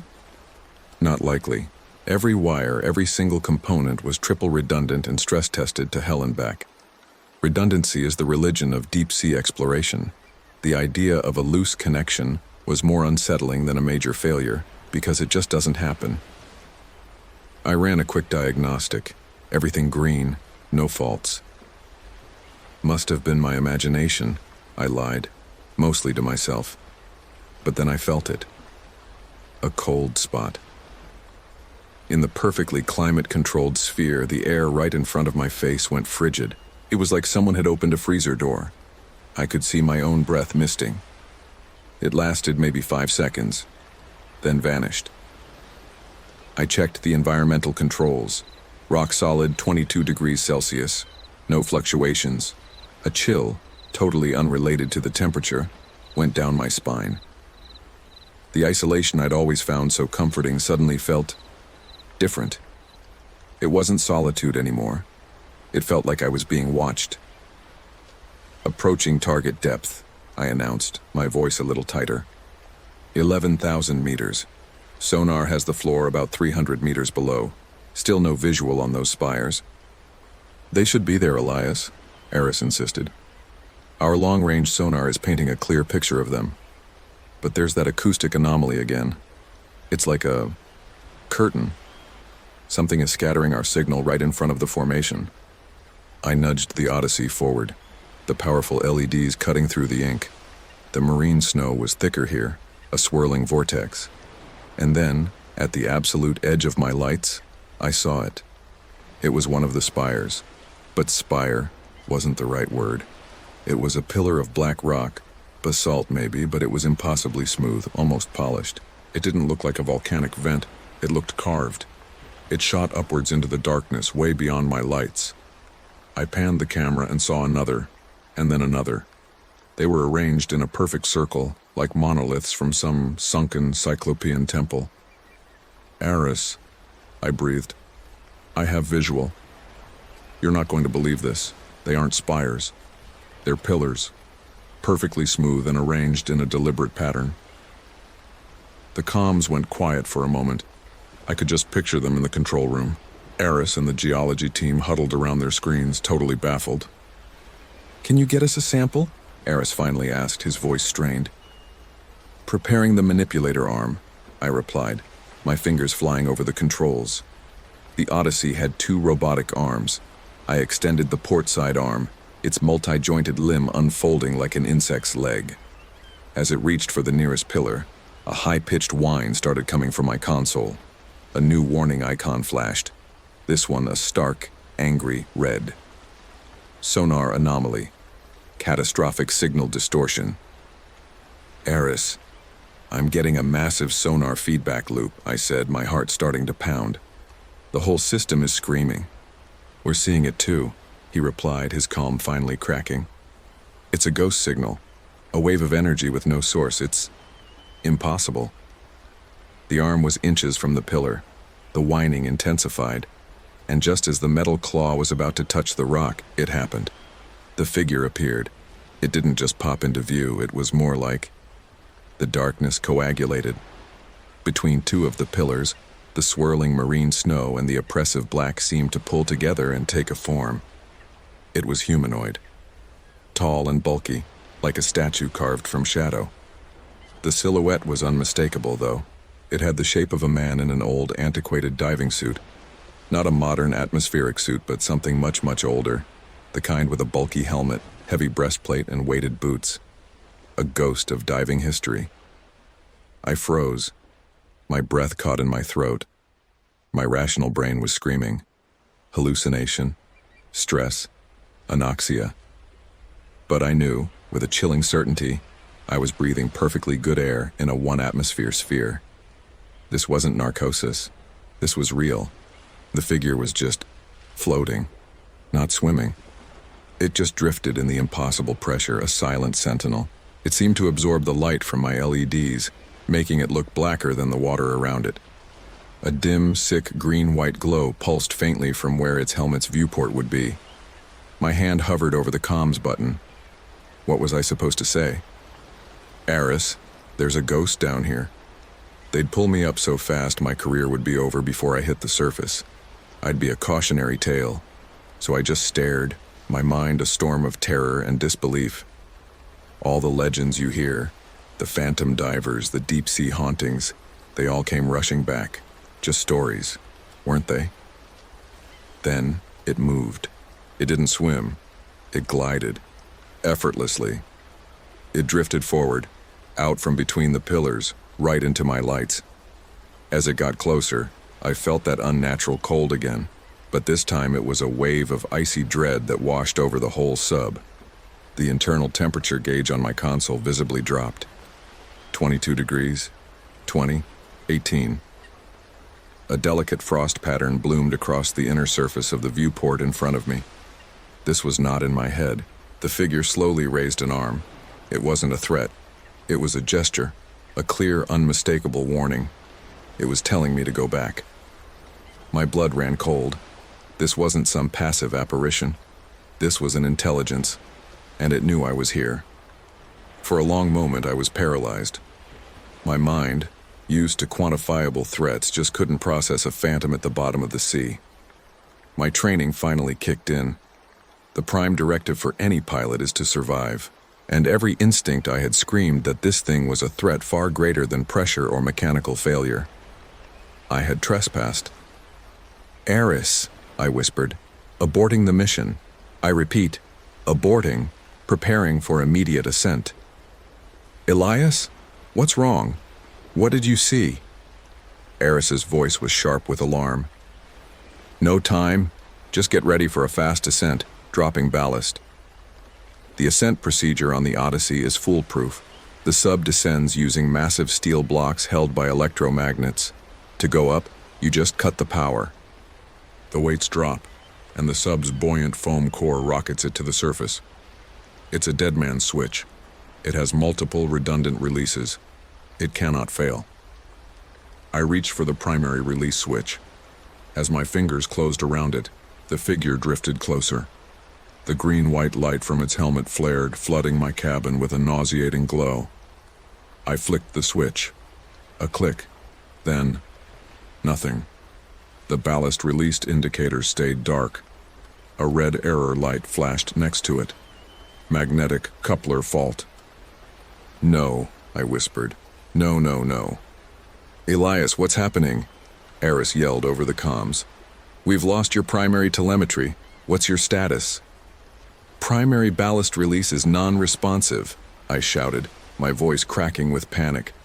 Switching to secondary, I slammed the cover off the emergency backup and flicked it. Again, nothing. That same mocking error light. This wasn't just a failure. This was a violation of engineering. The two release systems were on completely separate circuits. For both to fail at the same time wasn't just improbable, it was impossible. Outside, the figure had stopped. It just hung there in the water, a silent, malevolent statue, its glowing gaze locked on me. And I knew. With a certainty colder than the abyss, I knew when it was doing this. This wasn't a malfunction. It was an attack. "Comms are breaking up, Eris," I yelled as a shriek of static ripped through the speakers. "Something is interfering. Can you hear me?" "Lias, repeat." His voice dissolved into static and then silence. The comms were dead. Then the lights went out. Not a flicker. Everything. Cabin lights, consoles, external LEDs, gone in an instant. I was plunged into a blackness so complete it felt physical, a suffocating blanket. The only light was the horrifying green-white glow from the thing outside my viewport. The hum of life support died. The only sounds left were my own ragged breathing and the frantic pounding of my heart. I was trapped. 11,000 meters down. A coffin of titanium and ice in a dead submersible, with a ghost staring in the window. Panic took over. I fumbled in the dark for the manual ballast release, a purely mechanical lever that physically severs the connection. The last resort. My fingers found the cold steel. I pulled. It didn't budge. It felt welded in place. I put both hands on it, braced my feet against the bulkhead, and pulled with everything I had. The metal groaned, but it wouldn't move. The cold was becoming unbearable. The frost on the viewport was a thick layer of ice now, obscuring the phantom's shape, leaving only its chilling light. My breath came out in ragged white plumes. The emergency backup display, on its own tiny battery, read 5 degrees Celsius, and dropping. Despair washed over me. This was it. This is how I die. Not in a catastrophic implosion, but a slow, freezing death in the dark, haunted by an impossible creature. I'd be another ghost story for sailors. My oxygen would last for hours, but I'd freeze to death long before that. I slumped back in my seat, defeated, my eyes fixed on the pulsing green light. In that moment, I felt a wave of pure, unadulterated hatred wash over me from outside the hull. It was a consciousness, ancient and powerful and filled with loathing for me, for my little metal machine, for my intrusion into its silent world. Then, a new sound, a low, grinding shriek of protesting metal. I braced for the end, thinking the hull was finally giving way. But the implosion never came. Instead, the Odyssey lurched violently upward, throwing me against my restraints. The grinding noise was the sound of the ballast weights being torn from the hull. The emergency display flickered to life. Ascent rate, critical. I was shooting toward the surface like a cork. The ballast hadn't been released. It had been ripped off. The ascent was pure chaos. I wasn't a pilot anymore. I was a passenger on an uncontrolled missile. The Odyssey was spinning, tumbling as it screamed towards the surface. Alarms I didn't even know we had were blaring in the darkness. I was sure the viewport would be the first thing to go. I don't remember all of it. I think I blacked out. My last conscious thought was of that green light fading into the abyss below. It hadn't tried to kill me. It had let me go. Or maybe it just threw me out. I woke up to violent rocking and frantic shouting. Daylight so bright it hurt flooded the cabin. The hatch was open, hands were pulling at me. I could smell salt and diesel fumes. I was on the surface. I was alive. They told me the Odyssey had surfaced 3 miles from the Pathfinder's position. It was a miracle they found me at all. She was battered and scarred with 2 huge gashes where the ballast assemblies had been forcibly torn away. The official report was a masterpiece of saving face. Cascading power failure, it said, originating from a previously undetected flaw in a primary battery cell. This surge, they claimed, fried multiple systems, including comms and the ballast release. The violent ascent. Catastrophic failure of the electromagnet housing under extreme pressure, leading to an explosive release of the ballast weights. My experience? The figure? The cold? They explained that away, too. A micro-leak in an oxygen valve, they hypothesized, had caused a stress-induced hallucinatory episode. It was nonsense. A 1-atmosphere system can't cause narcosis or hypoxia like that without setting off a dozen alarms, none of which went off. But it was a plausible story. It closed the book. It preserved the reputation of the Institute and their multi-million-dollar submersible program. They called me a hero. They said my calm handling of an unprecedented emergency saved my life in the vessel. They gave me a medal. I took it. And I resigned the next day. I never dived again. I can't. Sometimes at night when the house is quiet, I can still feel it. That profound, absolute cold. That feeling of being watched by something ancient and hateful from a place of eternal darkness. I don't know what I saw down there in the Hesperian Depression. A ghost? A guardian? Some unknown entity whose existence shatters our understanding of life? I went down there looking for science. I found a truth that science can't explain. They tell you the pressure is the most dangerous thing in the deep.